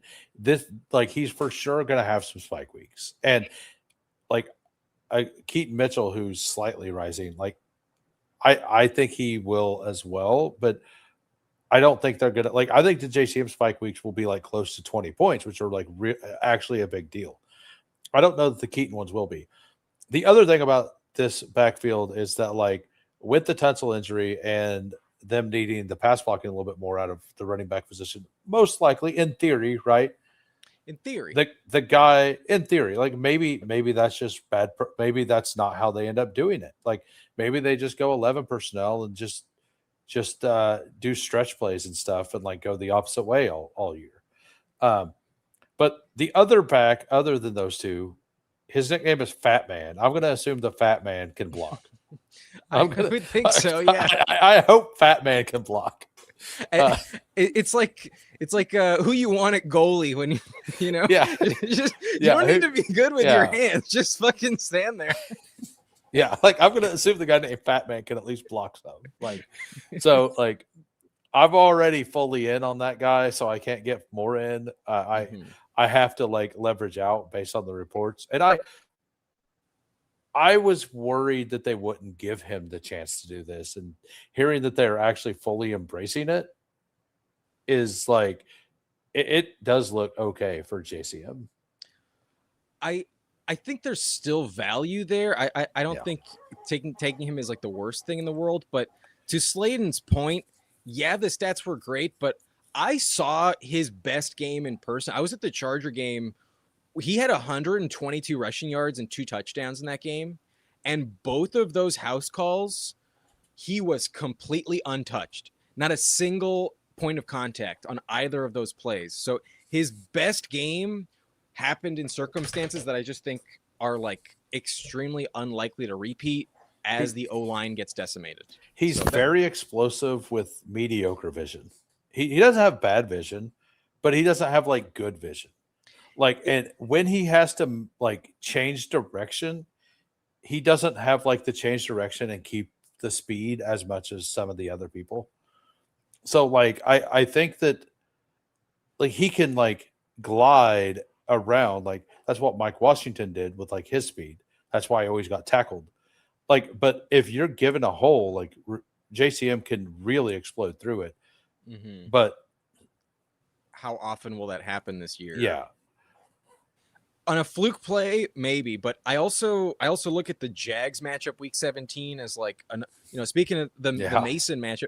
The Jags are an elite run defense. The Jags are like the bottom 5 matchup you want. So like they were so dominant, but they were also so bad. Like it's like the Bills being that bad against the being good against the pass. Mm-hmm. Well, nobody ever passed it on them because they never had to. Yeah, it's a losing proposition. And like the Jags pass D was looked at as horrible. And I wonder if teams just never ran on them because they didn't have to. It's so like I'm not sure, but the Jags have a terrible secondary, but maybe Travis Hunter gets better. I still worry about the Jags defense in that regards. I don't think it's a spot I really want to be chasing too much. Yeah, but we'll see what happens. It's an ambiguous spot. I still have a lot of Katron Allen, so I don't want to. I have some hopium that's keeping me anti-JC a little bit. I want to. I don't want to be full faded on whatever the answer is here. I know that because you that offense has a chance to be really good with Jaden. So like I think like I'm fine. I think I'm like 5% JCM, which might not be enough, but like I think I have less, and I'm not that worried personally. But I've been wrong before. I've definitely been wrong. It's risk. We'll all be wrong again as well. Absolutely. Let's see. Next big riser. Nothing too crazy. I mean, Tyler Algier at 5 spots, but like I don't know. Do we really need to talk about that? Who? Exactly. Tyler Algier. Yeah, Tyler Algier has moved up. Yeah, almost 6 spots. We can glance over it. Like it's just all hopium. I think that James Conner's going to get traded, and maybe like the first team reps reportedly, but like, how long will that last? How many touchdowns Yeah. will they offer? He's not scoring 8 touchdowns like last year. Well, and the play calling looked really good in the first game, and Carson Beck looked reasonable. So I think there's a little bit more hope that Arizona might be good. With all the backups they were playing. Yeah, Yeah, I'm in on that. Sure. I mean it doesn't matter. The market's seen it. The Well, market reacted. Like I I'm not saying I'm in. yeah. I have Algier well behind ADP. I feel like he's a fine selection, but He it's mostly just his talent, But not necessarily like the upside. If Jeremiah Love goes down, I wouldn't bet on that too much. I'm part of the reason that these other two players we're about to talk about have moved up as much as they have. So Let's see. Are we moving down to Marshawn Lloyd? I mean, we could do the Jonah Coleman. You wanted to talk about Coleman? Let's do that. Oh first. yeah, I did put him on the list. Yeah, that's right. He hasn't really moved up yet, but I did put him on the list. We can do that. Do you want to start? You start. Okay. I am starting to believe that Coleman is a very good pick. Bless you. I don't trust Dobbins to stay healthy, of course, and now that he's already gotten hurt, it's even more likely that it happens sooner in the season. And I just look at those RJ Harvey stats and just an abysmal efficiency rating. I also look at the nature of like Sean Payton's running back rooms. Like they're going to finish top 5 on the season, and it's going to be so spread around that they all factor in. And obviously early in the season, you're not getting the most points out of Coleman. But I think once you pass like the bye week in week 10, odds are it starts pivoting back in his favor. And I don't think they trust RJ Harvey to be that workhorse after what happened last year and what he was able to do. Like maybe he keeps the goal line role, but I think he's just really much a pass catcher. And I think Jonah Coleman has good enough camp reports lately where I want to believe some of them. And I think if I'm building a team that needs points in the later part of the season, I think he's a good fit. So I've been clicking him more because I never did up until like a month ago. Did I mute myself? No, I just saw it happen. Okay, you did mute yourself. That's why I said no. You go because I could feel it. Like I felt it. I felt it. I'm like, no, you go. This is happening. This is happening. Yeah. So Jonah Coleman. I still can't really get there. Dobbins and Harvey to me are fine picks. Like I was pretty out on Harvey in the 5th round, like after the Demont stuff come out. But in the end, they didn't really do a whole lot, right? Like they just drafted the guy in the 5th round. Coleman's a solid guy. Like he's like the perfect backup to both of them. And Dobbins, like if he's healthy, he's going to be really good. And RJ Harvey is very explosive, and Jonah Coleman is very not explosive. Like he is. He had 15 touchdowns coming out of college, but like 5 of those was against UC Davis. I don't count that game. Sorry, I don't count that. Denzel Boston threw one to him actually. Like so, just draft Denzel Boston. He can also throw. Like, well, just to bring it up, I don't think he's gonna like crush. I'm not expecting like a workhorse role out of him, but I do think he can become the Dobbins that we saw last year, especially when Dobbins goes down. The reason I'm okay with him just as a click here and there, and I'm only like 3 or 4%, but he's able to fill either role if one of them get hurt at like 80% of the player that he's replacing. Mm-hmm. Yeah, and Harvey I would is agree with that. Like Sean Payton knows that Harvey can't block and has no vision. And that's why they would call it about people. But he also knows that, and he used that. He knows how explosive he is, so he used that. He's never going to give someone 80% of the work. Yeah, that's just not how he operates. So no. I know he's never going to be like insanely valuable, but he's also going to be relevant, and that's why I've been clicking him a bit more. But I think he's going to get some usable weeks for sure. We got Ryan coming in with a super chat. Appreciate that. He's saying Emmanuel Wilson ... Price is a rookie and Holani is a special teams player. No question. Just bringing him up. And like, I'll talk about it for a minute. Emmanuel Wilson was cut by a team who, like, basically doesn't have any running backs. They have Marshawn Lloyd, who I love, by the way, this year, and Josh Jacobs, who might be suspended. So, and like, I don't know. He's a fine player, and Halani is not a special teams player. He is a very solid pass catcher and a good blocker. And like, he might be he's like a slightly he's like a slightly better, more explosive guy than Dario Agumbawale. Like, I'm not saying that that's like a big like boon for him, but Halani, like, he has the ability to just stay on the field, do some stuff, but he's actually like able to contribute offensively, unlike Agumbawale. More like a James White. Like, he could be like a discount James White. And Emmanuel Wilson is like not that. He's like kind of a budget JCM. You know how we feel about JCM after that. Well, we'll mention him next. This brings us to our next player who is not rising, but I really wanted to talk about, and that's Zach Charbonnet, who he didn't mention in this comment. Yeah. I am buying the hopium, man. I am in on Charbonnet right now. I took him today, finally. And you still get some lobbies where he falls like 15, 20 picks. Like, I am so in right now. I'm so glad I haven't like completely avoided him, because I believe I'm at like 9-10%, and I wish I was like doubling that on. I wish I took so much more, but it was reasonable to fade him for a while. Whoops, I forgot to set the clock. But the reports are that like he's not going to be on PUP, and they're expecting him by like week 4. Like, how the fuck can you expect Emmanuel Wilson and George Holani to have any relevance once Charbonnet is like 100% healthy? I'm not expecting it week 4, but like they're going to ramp him up, and by the time they hit week 8 at the latest, this is Charbonnet on the goal line. Like, he doesn't need to be like the Jonah Coleman argument.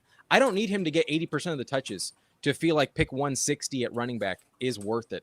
I trust the talent, and I think he's by far like the best athlete when fully healthy. So I have been really buying in on Charbonnet. I've been trying to take him more, and I think similar to Coleman, it's kind of like I still want to get him on a team that fits properly. Like in the eliminator, I'm not as excited, but if I draft Genty and Henry and have 2 week 13 buys, I know Charbonnet will be a good contribution in that spot. Yeah, I think anytime you have 2 guys with a bye week after like 10, like the week 11 is perfect, because like week 11 there's so many offenses that we like, and like I do think Price is like way more talented than Charbonnet. I think Charbonnet is like the ultimate do everything back, but like not be explosive or like look good doing it. Like, he just kind of does things, and they just kind of work, and it's mostly scheme. And like, but that's fine if the offense is good. I worry a lot about Seattle overall losing Kubiak. And like, I think that like, yeah, and like as Pepperoni says, Jag plus. Like, that's kind of like what I think. Like, he was an okay prospect. Like, he does things. He's going to be a committee. They're going to use a committee, I think, no matter what.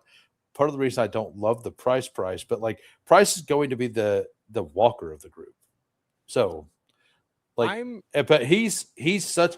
So Zach Charbonnet, like last year, he went at 104 or whatever, and let's say he misses 6 games this year. Where he's going now, like, would be a discount still based on his production from last year.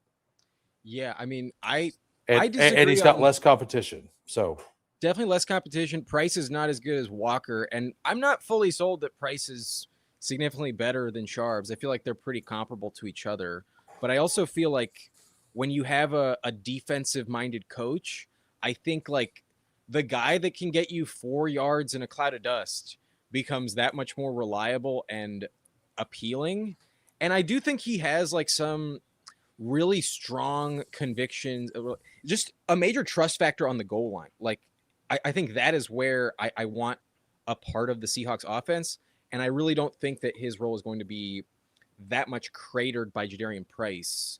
Because I don't think Price is better than Walker. So I think it's just a matter of like, once Sharps is ready to go fully, it's just back to last year. And if anything, he has the chance, I think, to be more the 1A to Price's 1B, in my opinion. I actually like Bryce as a prospect. I just didn't like the situation of where he's going and knowing Charbonnet is going to be there in the fantasy playoffs. That's why I was kind of fading him. I think Price is going to be a really good advance rate player, but I was discounting the ability of him to actually like look really good. And to be honest, like, he doesn't have to be Kenneth Walker, because Kenneth Walker left a lot on the field. If he's just like a more like what Kenneth Walker was last year in the playoffs, but less physically gifted, like, Price is going to be really good. And Charbonnet, like, and back to the Helani thing, like, because the whole backfield matters here, right? Helani is going to be the third down back, and he is actually okay. Like, whenever Charbonnet got hurt, like, he was the guy to replace him. I do think it's really bad for him that Sharp is coming back, but like, Helani is just better than Wilson, in my opinion. Yeah, Like, I kind of don't really care about yeah, the Holani versus Wilson thing. Like, maybe for a month, but I think once we hit like week 8, they're pretty irrelevant. When we thought Charbonnet was going to miss 12 weeks, I think that mattered. Yeah, because it was an advance rate piece at that point. But at this point, I don't think it really matters anymore. So that's how I feel. So like, I think that it's kind of a moot point. I think Charbonnet is a fine click where he goes, and if you have like a bunch of like week 8 buys and later, he's a fine pick as long as he doesn't move up to like the 130s. Yeah, like I still think there is some risk there for sure. Like, where's the line? Like, Aaron Jones at 130 is kind of where he goes now. Like, do you want Aaron Jones or Charbonnet? Like, because you get all the games with Aaron Jones until he gets hurt. I mean, yeah, the risk factor on injury with Aaron Jones makes it hard to determine. Here's the thing: I'd still happily take Tank Bigsby over Sharps, but in most lobbies, Sharps will be a faller, not a riser. So that's where I will just continuously like. I think I still want Woody Marks, Keaton Mitchell, and Chris Rodriguez over Sharps. I don't want Woody Marks. I'll take Chris Rodriguez over him. Keaton Mitchell's an interesting conversation, but I'd rather have Sharps than Woody Marks myself. Yeah, but I'd still rather have Kamara over him too. Kamara, I think, will play less games than Sharps. Actually, that's my hot take. But I mean, maybe. I think the Saints offense is going to be better. So like, but I'm fully in on that. Yeah, marginally. I want to make one last point and then we can move on. I'm not fully sold that Price can catch enough passes, and I don't really believe that Holani will keep the third down role all season. So I've seen Sharps in like the workhorse role really deliver before, and there are weeks where he has like 7 targets, 6 catches in the past. Yeah. So in terms of like once he's healthy, I think he stays on the field for those passing downs, and he's a good pass blocker. I like him a lot. So Jadarian Price's biggest knock coming out of college, so he didn't have a lot of catches, but it wasn't because he couldn't catch the ball. There were 2 reasons. Number one, who else was in the backfield with him? A guy pretty good at catching the ball. Yeah. The number 2, Jeremiah. Yeah. Number 2, he's really bad at pass blocking, apparently, coming out of college. And that is something Charbonnet is really good at. So, like, I do think that, like, that's how Helani stays on the field some. Like, I think that in third downs all season I just think it's a 3-headed giant when Sharps come back. My stance is I think Holani has that role until Sharps comes back, but I don't think he's going to play well enough in that opportunity to Maybe. once Sharps gets fully healthy and they're comfortable just trusting him, that Holani keeps him off the field. But we Yeah. we will see. We will see. I mean, he's cheap enough. You might as well take some swings. Yeah, for sure. At this point, like if he's only going to miss, if he even misses 6 weeks, like I think his price is cheap enough. Yeah, definitely. We can move on Yeah. though. Your Yeah. boy Jaden Blue has risen to a 15th round pick. How are you still in? I have him rated above this now. I just want to be in on whatever's going on in Dallas. Like, give me that Week 17 game number one. Like the Giants Cowboys to me is the best game to be in on. Jaden Blue they're going to use him a little bit more in the passing game. Javonte Williams is not efficient as a receiver. Jaden Blue was in college, and last year he didn't really get a chance to because he couldn't learn anything. he was he was too busy not being on the field. This year he changed his attitude, and the team has talked about it and they've been open about it, and they're like, yeah, we're going to give him a chance. I'm not really worried about anything behind him. And Javonte Williams is just a volume merchant, honestly. And I think that Jaden Blue, like, you give it number 2 in one of the top 5 offenses, like at pick 160, I think it's fine. I think it's perfectly fine. Yeah, the handcuff market is always oddly mispriced, and then the contingent value really becomes one of the big selling points. So just because he's in Dallas and there's really no one behind him I'm fearful of, I think I have to agree with you where I'm fine with it. I've pulled up Tank Bigsby a bunch, but I don't see much of a difference between him and Ray Davis at the moment. If anything, I think I'd rather have Ray Davis. And I do still also think that there's not enough that we've seen from Blue or even the reporting on him that will change the volume bet on Javonte. They gave him a pretty decent contract. Granted, Javonte's pretty injury prone. I worry about him holding up. I still think the main argument is mostly contingent upside. And given some guys in a similar range, I'm fine waiting on Ray Davis. I'm fine pivoting to another position. If I need tight end here, I'll take it. I think he's not my favorite pick. I'm not desperate to click him, but I think you have to mix him in, and there's no reasonable argument to full fade him. So if he wants to be a big riser, the Cowboys fans can do it. I'm not desperate, but I will mix him in a little bit. So if I'm on the clock and I can choose between Jaden Blue and Jonah Coleman, I'm taking Jaden Blue. I think it depends on how I've built the rest of my running back room. Yeah, bye weeks and stuff. Yeah. Like I'm not 100% locked it in, but it's a close decision. But Blue is currently like 15, 20 picks cheaper. So at the moment, and that's like Jonah Coleman's rising, but like I think and I don't disagree with the Ray Davis thing. I think that these next 3 are all like back to back to back. You just kind of can just pick whichever one you want. And they're all 3 like contingent upside with, I think Jaden Blue has a role locked in. I think he's getting 10 touches a game. I'm not willing to go that far yet. Yeah, that. Well, so this coaching staff has been very honest. And I follow Coach Week Index, and they have been very honest with what they've said on everybody and how they've talked about Blue specifically. And it definitely feels like they're going, like they're just giving him the RB2 role basically already, and that they want to not have Javonte be like an 80% guy or whatever.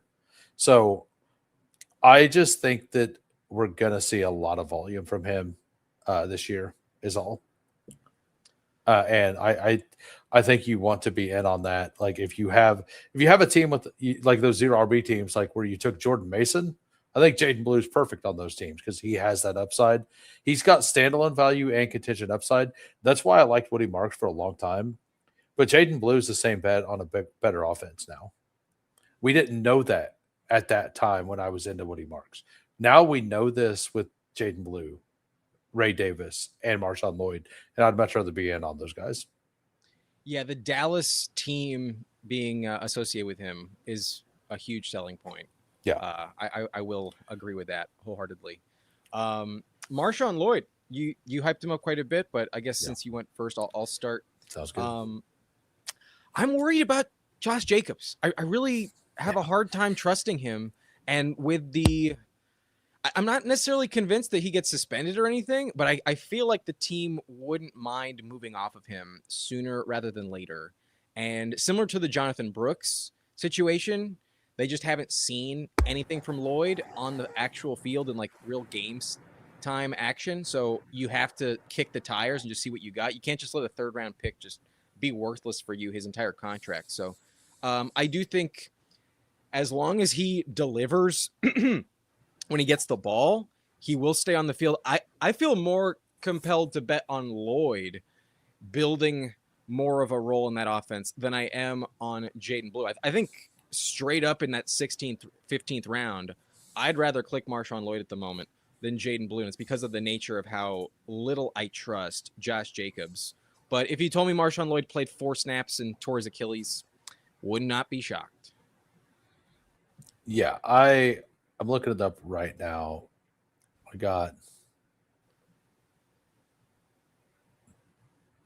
I just did my ranks today. Did I not move him up? Did I miss him? Where the hell is he? Well, there he is. Okay. Yeah, so it's right. My ranks are actually right now Tank Bigsby, Jaden Blue, then Marshawn Lloyd, back to back to back. Okay. And a few picks later is Ray Davis. What round is that? Huh? What round is that? At 160. Gotcha. So like it's kind of the same. Like I'm with you. Like I'm kind of really worried about Jacobs. I'm still mad at Josh Jacobs for giving me 0.3. I got 10 teams to basketball finals last year. 3 of them had Josh Jacobs. No, I had 7, and 3 of them had Josh Jacobs. And he gave me 0.3 points. So I kind of still angry at him. But Lloyd is just like, if he's healthy, he's a good pick. Like it's very simple. Yeah. If the guy stays healthy, he's going to be a good pick. The only reason Jacobs gets all the volume is because they've never had a solid RB2. And the team loves this guy. He's just never been healthy. I mean, when Jacobs did miss some time last year, Emmanuel Wilson had like 15, 16 points per game. It was pretty clearly a workhorse role. So it's just kind of the contingent bet. You want valuable backups, and I think he actually might have a bit of a standalone role alongside him. Lloyd is like the same bet as Jonathan Brooks too, like where we don't know if he's actually good, Yeah. But like he's really explosive if like what we've seen in college is correct. Way more explosive out of the backfield than Josh Jacobs. And I believe this team is going to be a passing team.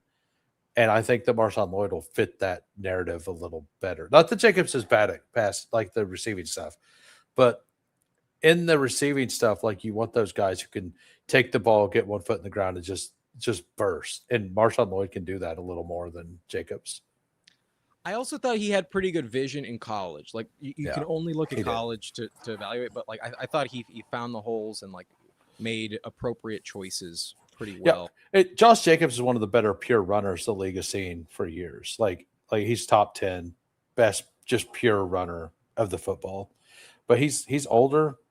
He's dealing with some stuff like on and off the field. So like, yeah, I'm curious. Like I just think that he's a really good contingent bet, and I think he's going to have standalone value too, which leads us into Ray Davis, who I'd like to talk about. I know why is Mike Washington has not risen, has he? He has risen 5 spots apparently. He's still in the 17th round though. It's not that big of a deal. So Ray Davis, I don't think this is accurate for today because I think it was updated as of like yesterday. Yeah, and yesterday we got confirmation that Ty Johnson tore his Achilles or tore his ACL. I believe so. But he's basically done for the season. Yeah. And on top of that, we got the news, and I went first again, but go for it. We also got confirmation that they want to pass the ball way more there, which is really good for Ray Davis. Like Ty Johnson being gone is incredibly good for Ray Davis. With that news, it's also good for James Cook.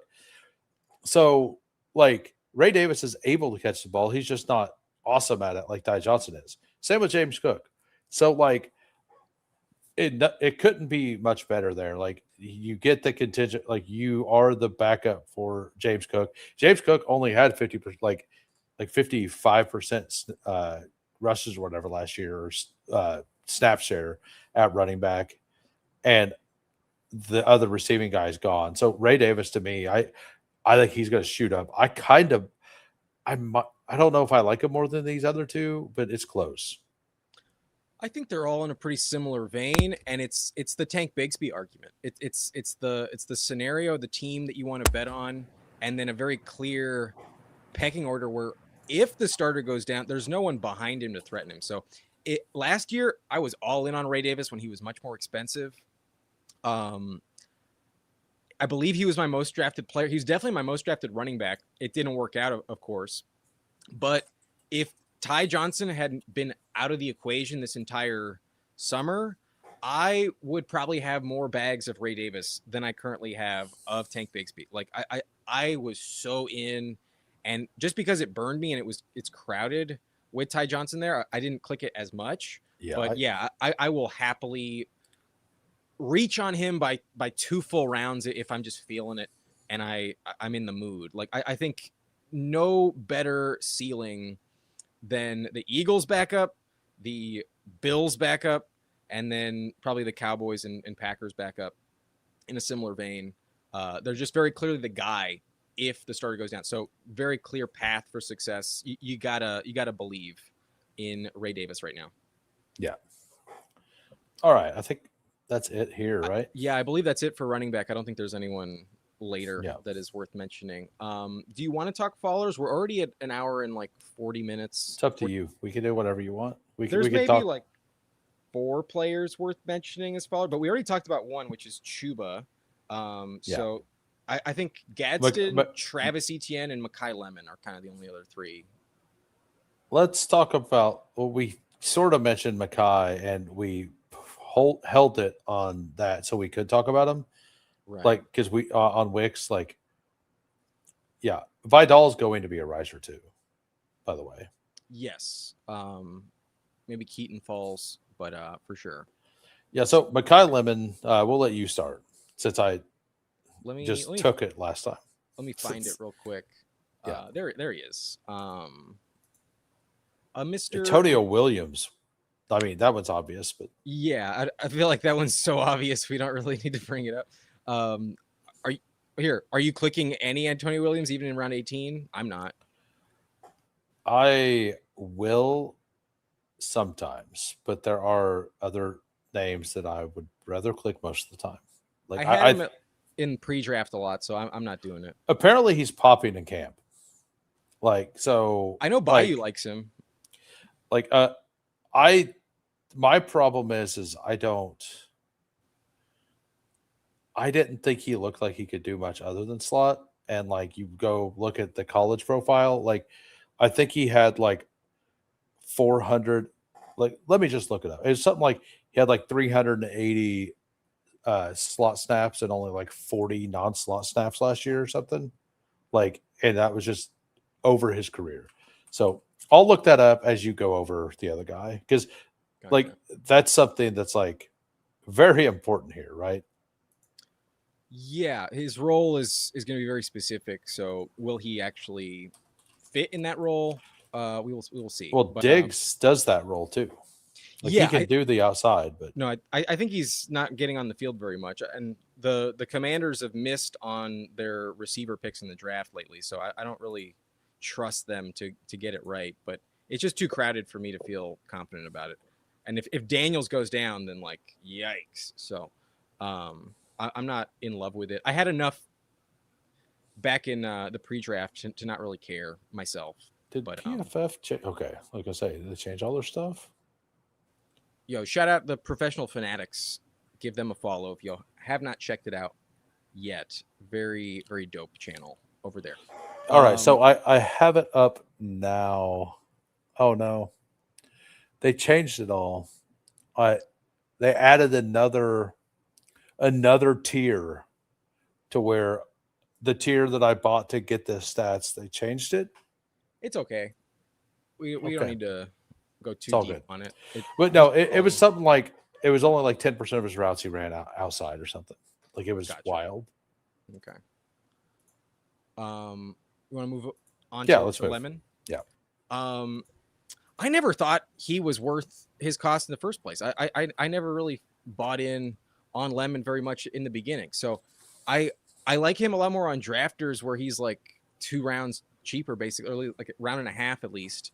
But I don't trust Jalen Hurts enough to know what I'm gonna get here. And like even though the Rams were willing to draft him and the Eagles like swooped in and traded to acquire him, I just don't love the situation as much. I've just been so like in on Goddard to where I've kind of left him alone. And then I never liked the pocket of the draft where he was going to take a receiver there in the first place. So I'm not that worried about his fall. I'll probably take him in the 80s quite a bit, especially if like you take Hurts in the early seventh and he somehow like circles back. I think that's a pretty sweet combo at that price. But I don't feel like even if he plays like 15 games that he's that critical to have all the time. So I'm not totally sure what to think of him, but I didn't love him as a prospect like some other people did. I'm okay not buying the dip as much as others. Yeah, I had Makai Lemon way closer to the Denzel Boston, Casey Concepcion, and Omar Cooper group than I did the other two coming in. Then he gets the landing spot that I don't love. And like he's just a horrible. These are underdog ADPs, and this is just a horrible pick over there. Like, it is not a good pick. He is a PPR style guy now, and like he goes 12 spots earlier than he does on the other two sites for full PPR, which is his better role. Like, he's just never been a good pick on underdog. It just doesn't make any sense. And yeah, like he's actually like I passed on him on DK earlier today at pick 105. Like I have a bag of him in DK because he was going at pick 85 to 9. Like, you could take Jalen Hurts, Makai Lemon at the 7-8 turn over and over again. And you could literally take Makai Lemon in the 100s every once in a while, like even before the injury thing.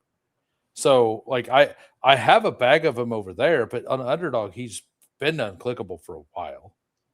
Yeah, I think his ADP was just inflated because of the rookie prospect thing, where it was like, well, we know the top 3 receivers, and we're going to take them, assuming good draft capital and everything. And then because of the landing spot, he fell a little bit, but due to the nature of the stack, like Pro Fanatics is saying, like that's what was locking it in so much. Where it's like, well, if I'm taking Hurts here, I might as well stack him, and that's just the nature of the game. And then people see an 8-pick slide and they're like, oh, of course, I'm not going to let that happen. So he's never really moved far enough, but Yeah. I'm not desperate to chase him. He can fall down into the 90s. Yeah. And when Devonta Smith gets 3,000 yards, like everybody expects, like where's the rest of the yards coming? Like Goddard's got his 450, 9 touchdowns. And like we know Jalen Hurts ain't throw for 4,000, so sorry, Makai, you're done. Sorry, Makai. Yeah, sorry. That extra 6,000 600 is just going to Dontavian Wicks. Yeah, So yeah. Sorry, there's nothing left. There's just nothing. Hollywood Brown will get 23, 24. Yeah, yeah, exactly.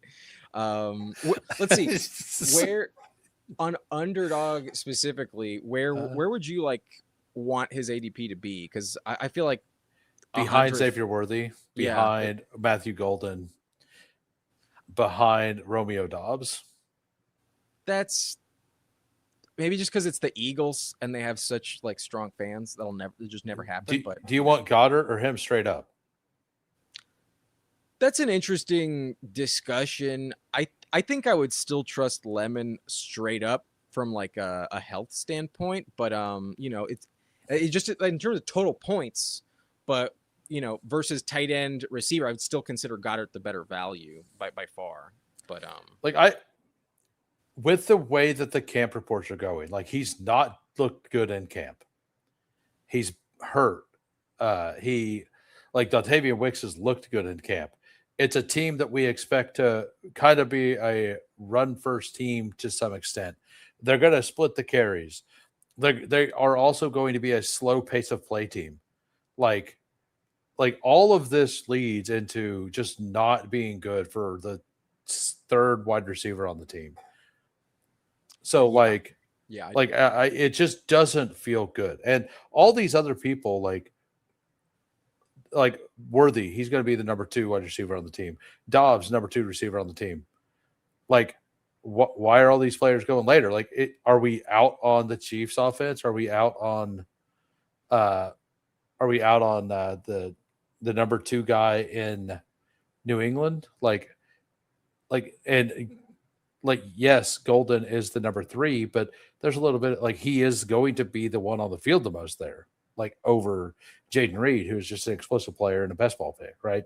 So like I think that he needs to get moved way down the board in Underdog. Now in full PPR, I think it's a different conversation.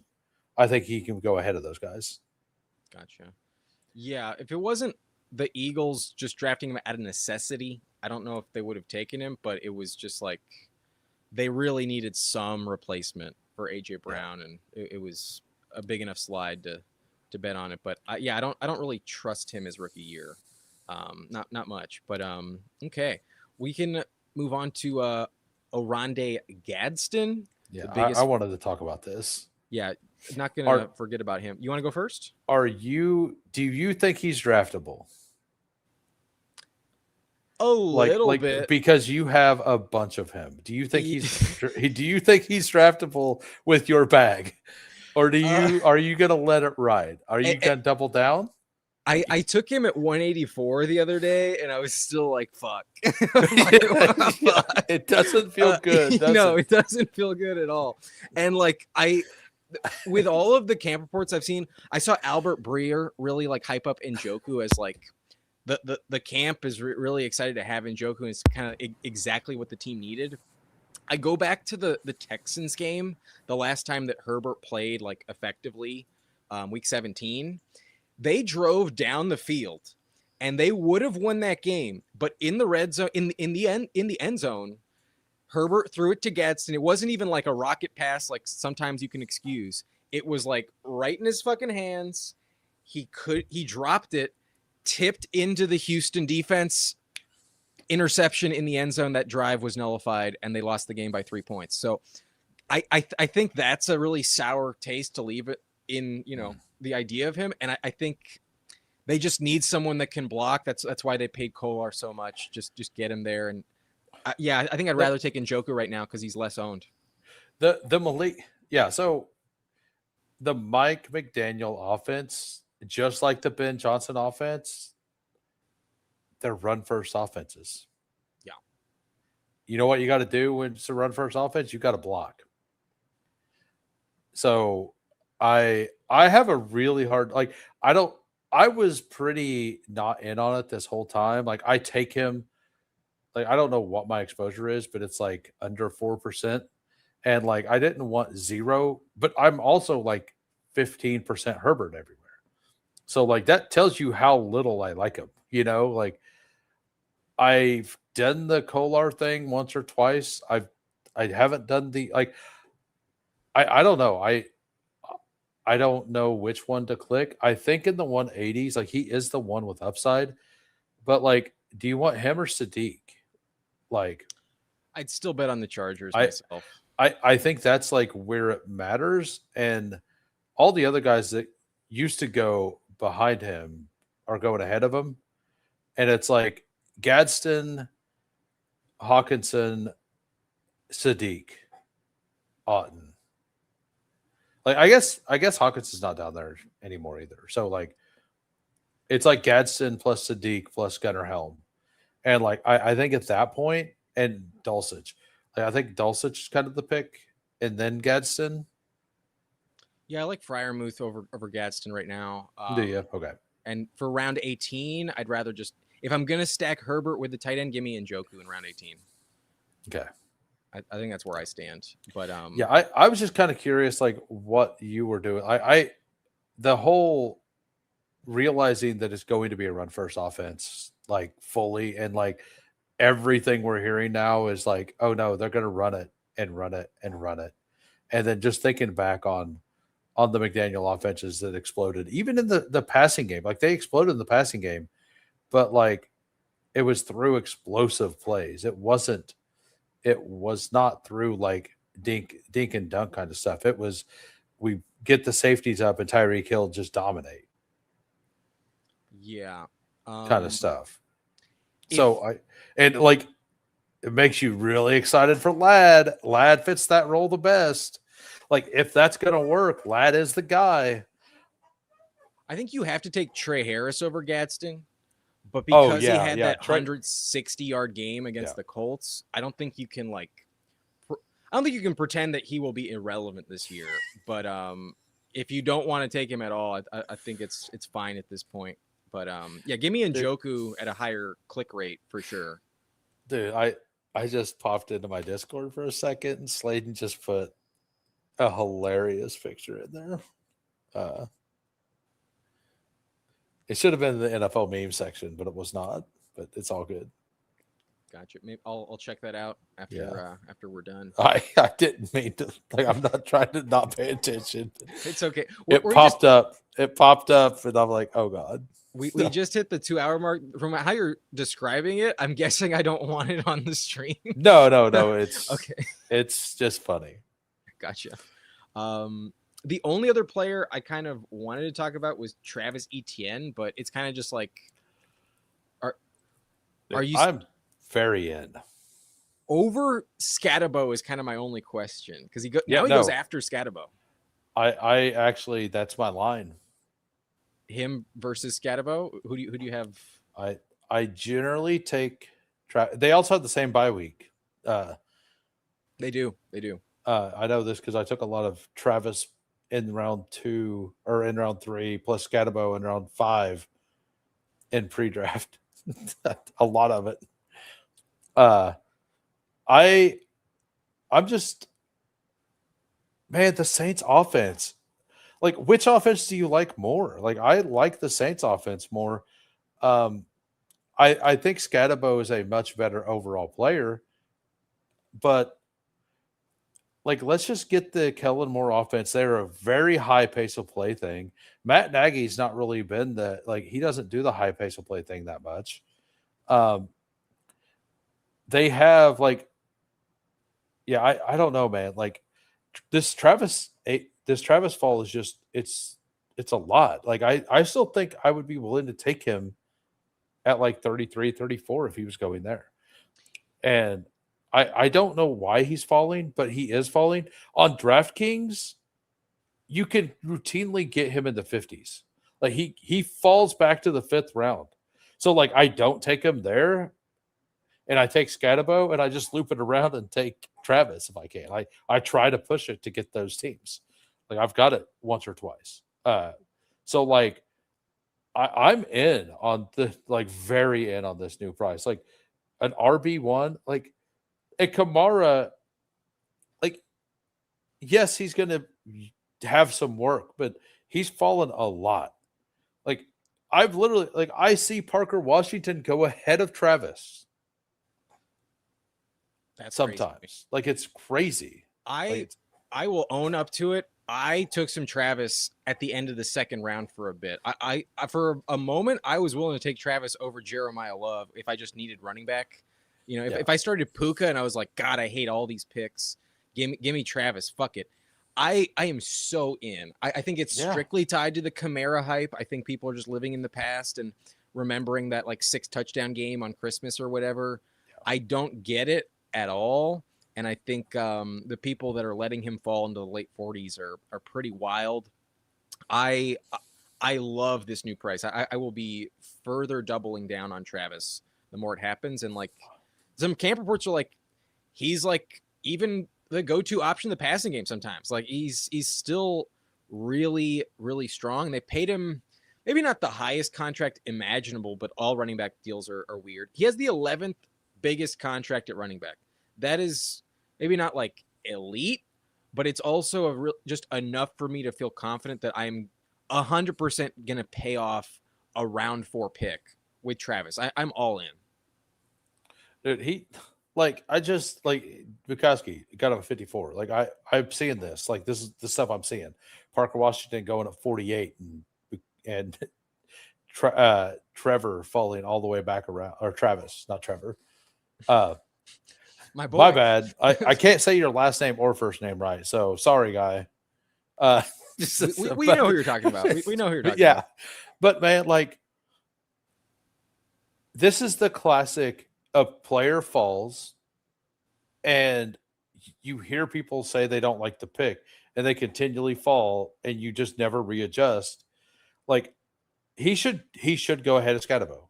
Like at this point we haven't seen we actually haven't seen Scatabo in pads like really get hit very much. Like it's still a thinner bet. Like I love Scatabo and I do think that he should go around the Kyron range if we get the positive reports. But I just think Travis should be there too. Like, I don't understand why he's fallen so much. Like, I do like, and all these receivers in that round, in round 4, like, to me, it's Waddle, it's Tedero McMillan, it's Garrett Wilson, and then it's like everybody seems to hate Terry McLaurin as well. You know, like, if you listen to like the big podcast right now, like everybody hates McLaurin, everyone hates Travis, everyone loves Parker Washington, and like it's basically that round, other than Jalen Waddle, is kind of like the opposite of what I like. Like everything that they are talking, all these players that I am into are falling, and like the Kellen Moore effect is a real thing. Like that's the whole reason I'm in on all the Saints. Yeah. I think especially with Travis here in the 4th right now, obviously there's some running backs I want in the 1st, but I feel like the strategy of receiver in the 1st, running back in the 2nd, receiver in the 3rd, running back in the 4th is like such a strong value right now. You mean this thing I've been talking about all offseason about how double anchor receivers like the way to do it? Well, that like you can do it differently than the order I just specified, but yeah, just specifically rounds 2 and 4 for running back feel so fucking nutted. Well, I think is like, I mean, maybe, yeah, like I think it's perfectly fine if you're like just double anchor. Like these are the kind of build I really like if you can pull it off. Like it's like Jamar Chase, Nico Collins, Jeremiah Love, and then you get like Scatabo falls back, and then David Montgomery, and you like it's a little rough because 2 bye-week gates there, but like you're getting Jeremiah Love to the playoffs there, right? And you got that double anchor, and I think so. You would assume so, yeah. Right, like builds like that, I think are super fun in the playoff stuff. It is a little different in like total points. I think it depends on your spot for sure, but like let's say theoretically you draw the 106. Theoretically, let's say you have the 106 and like JSN is still there. I'm so much more inclined to like just take JSN or Amon-Ra now in the middle of the 1st round, and then like one running back makes it back to you. Let's say I get Derrick Henry, and then I get whichever, whatever, or Achane, and then whatever receiver you like the most in the 3rd, or even if you wanted to pull up Waddle in theory, you could do that. Mean Parker Washington in the 3rd, okay? Exactly.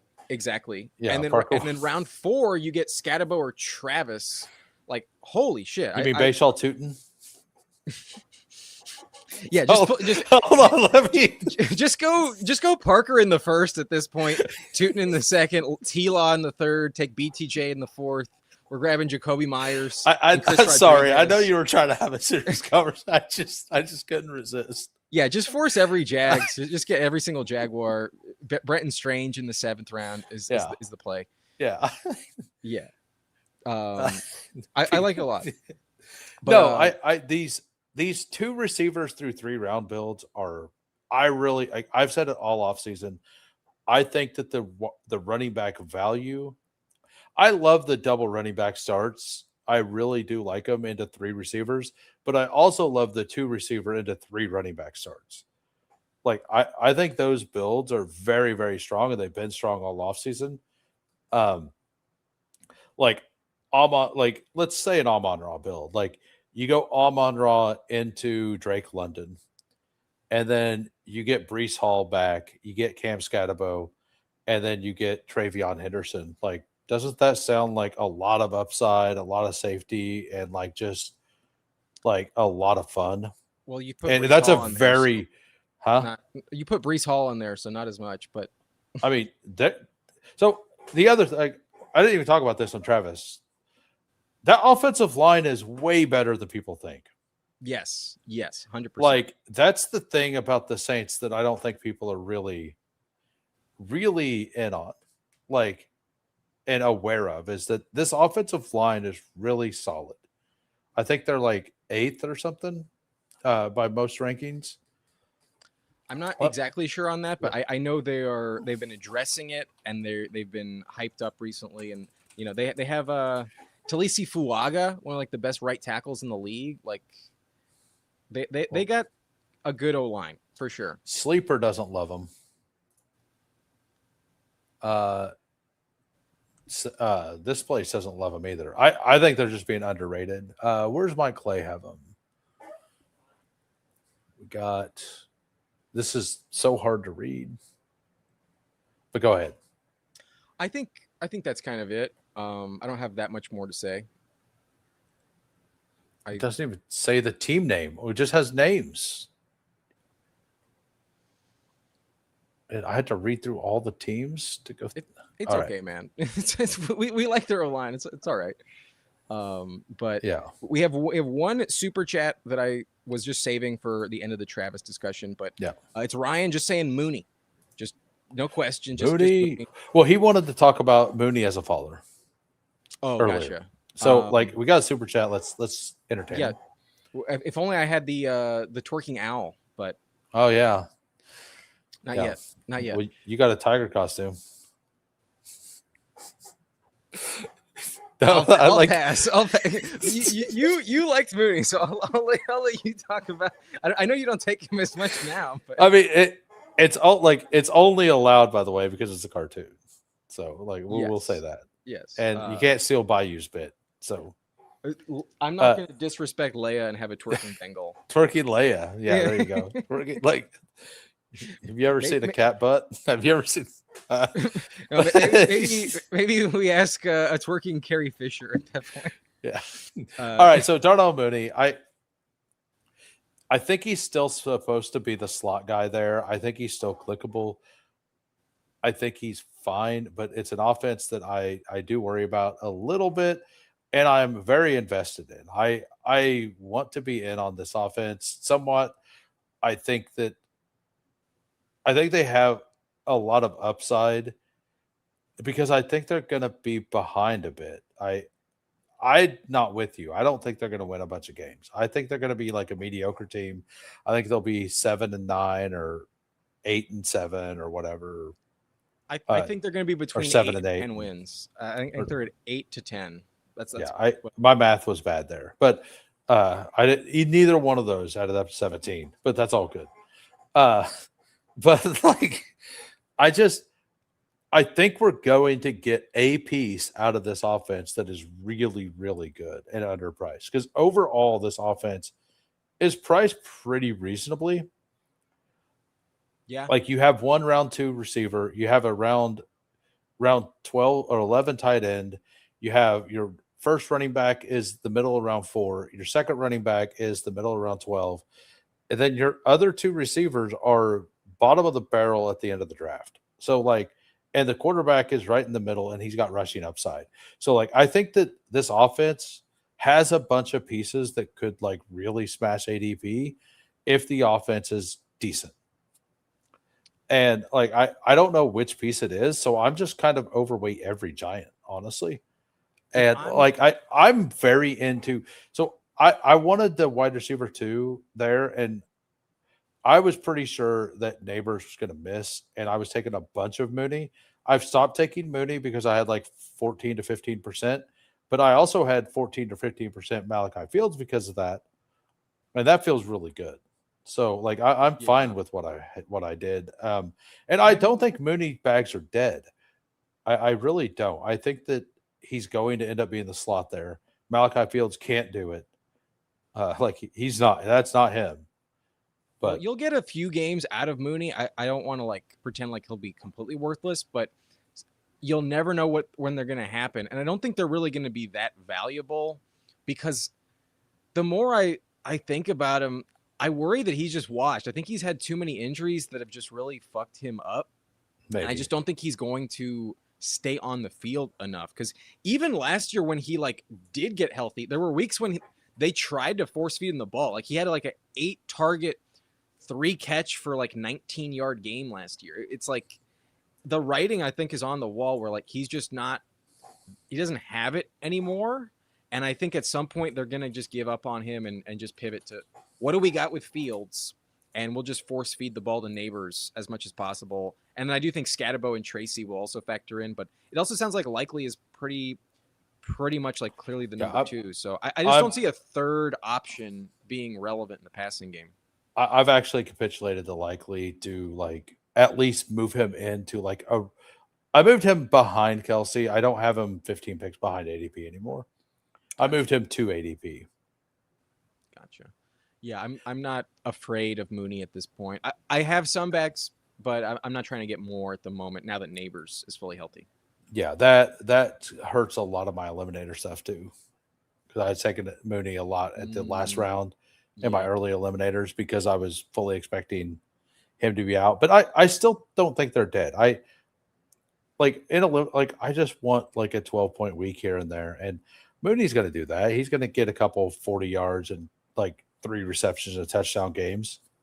Like it's gonna happen. 3 games, yeah. Maybe 2 or 3 games like that, like, sure. He was free, you know, yeah. Like so. Yeah, someone falling in the 18th round is not something I really on my radar very much. But yeah, exactly. But I do think that like, is he really draftable now? I think he's still fine mixing in. Calvin Austin the third. It's funny. I actually have a couple clicks of Calvin Austin back in. I didn't do that, but in pre-draft only because I knew the contest was closing and nobody else had done it. I did click OBJ. Gotcha. Because I heard he was going to sign with the Giants, and I'm like, if it happens, I don't think it'll work out. But it's 20 rounds. I have not clicked them, not once. Well, no, I did it in pre-draft only because it's like he's going to be like 0.001% owned, and like, what if? Good. I only took him once. That was enough. If that's the team that wins, you're going to be laughing so hard, aren't you? Oh yeah, I will. I'll giggle all the way to the bank. I look forward to that for you. Yeah, that would be hilarious. Like he gets one. They get like 7 injuries in week 15, and in week 16 he gets like 23 points and advances me. And he does nothing in week 17, but he advanced me. There you have it. Yeah, there you go. All right. Well, we went 2 hours and 18 minutes, so no time for a draft tonight. But let the people know where they can find you. The link is in the description. But anything else you got going on, let the people know. Yeah, jump on YouTube right now. Get to the search bar and type in Hoohames, HOOHAMES. I'll pop up. I go live every Monday through Thursday, 4 p.m. Central. Every Sunday night, 6:30 p.m. Central. We do this show every week. Next week will be over on my channel. Tomorrow I will be on with Fantasy Fitness at 2 p.m. before my show, and I draft everywhere. We do a lot over there, and we're going to do a lot of in season content too. We're going to do a show in season. We're not sure what day it works yet, but we will figure that out. Yeah, the day has not been pinned down, but in the kind of DFS mindset, we will definitely be collabing during the season. Yep. All right. Thank you. Yeah. Always a pleasure, brother. Oh, it was awesome. It was awesome. Looking forward to next week. I'll see you Yep. next Peace. time, everyone.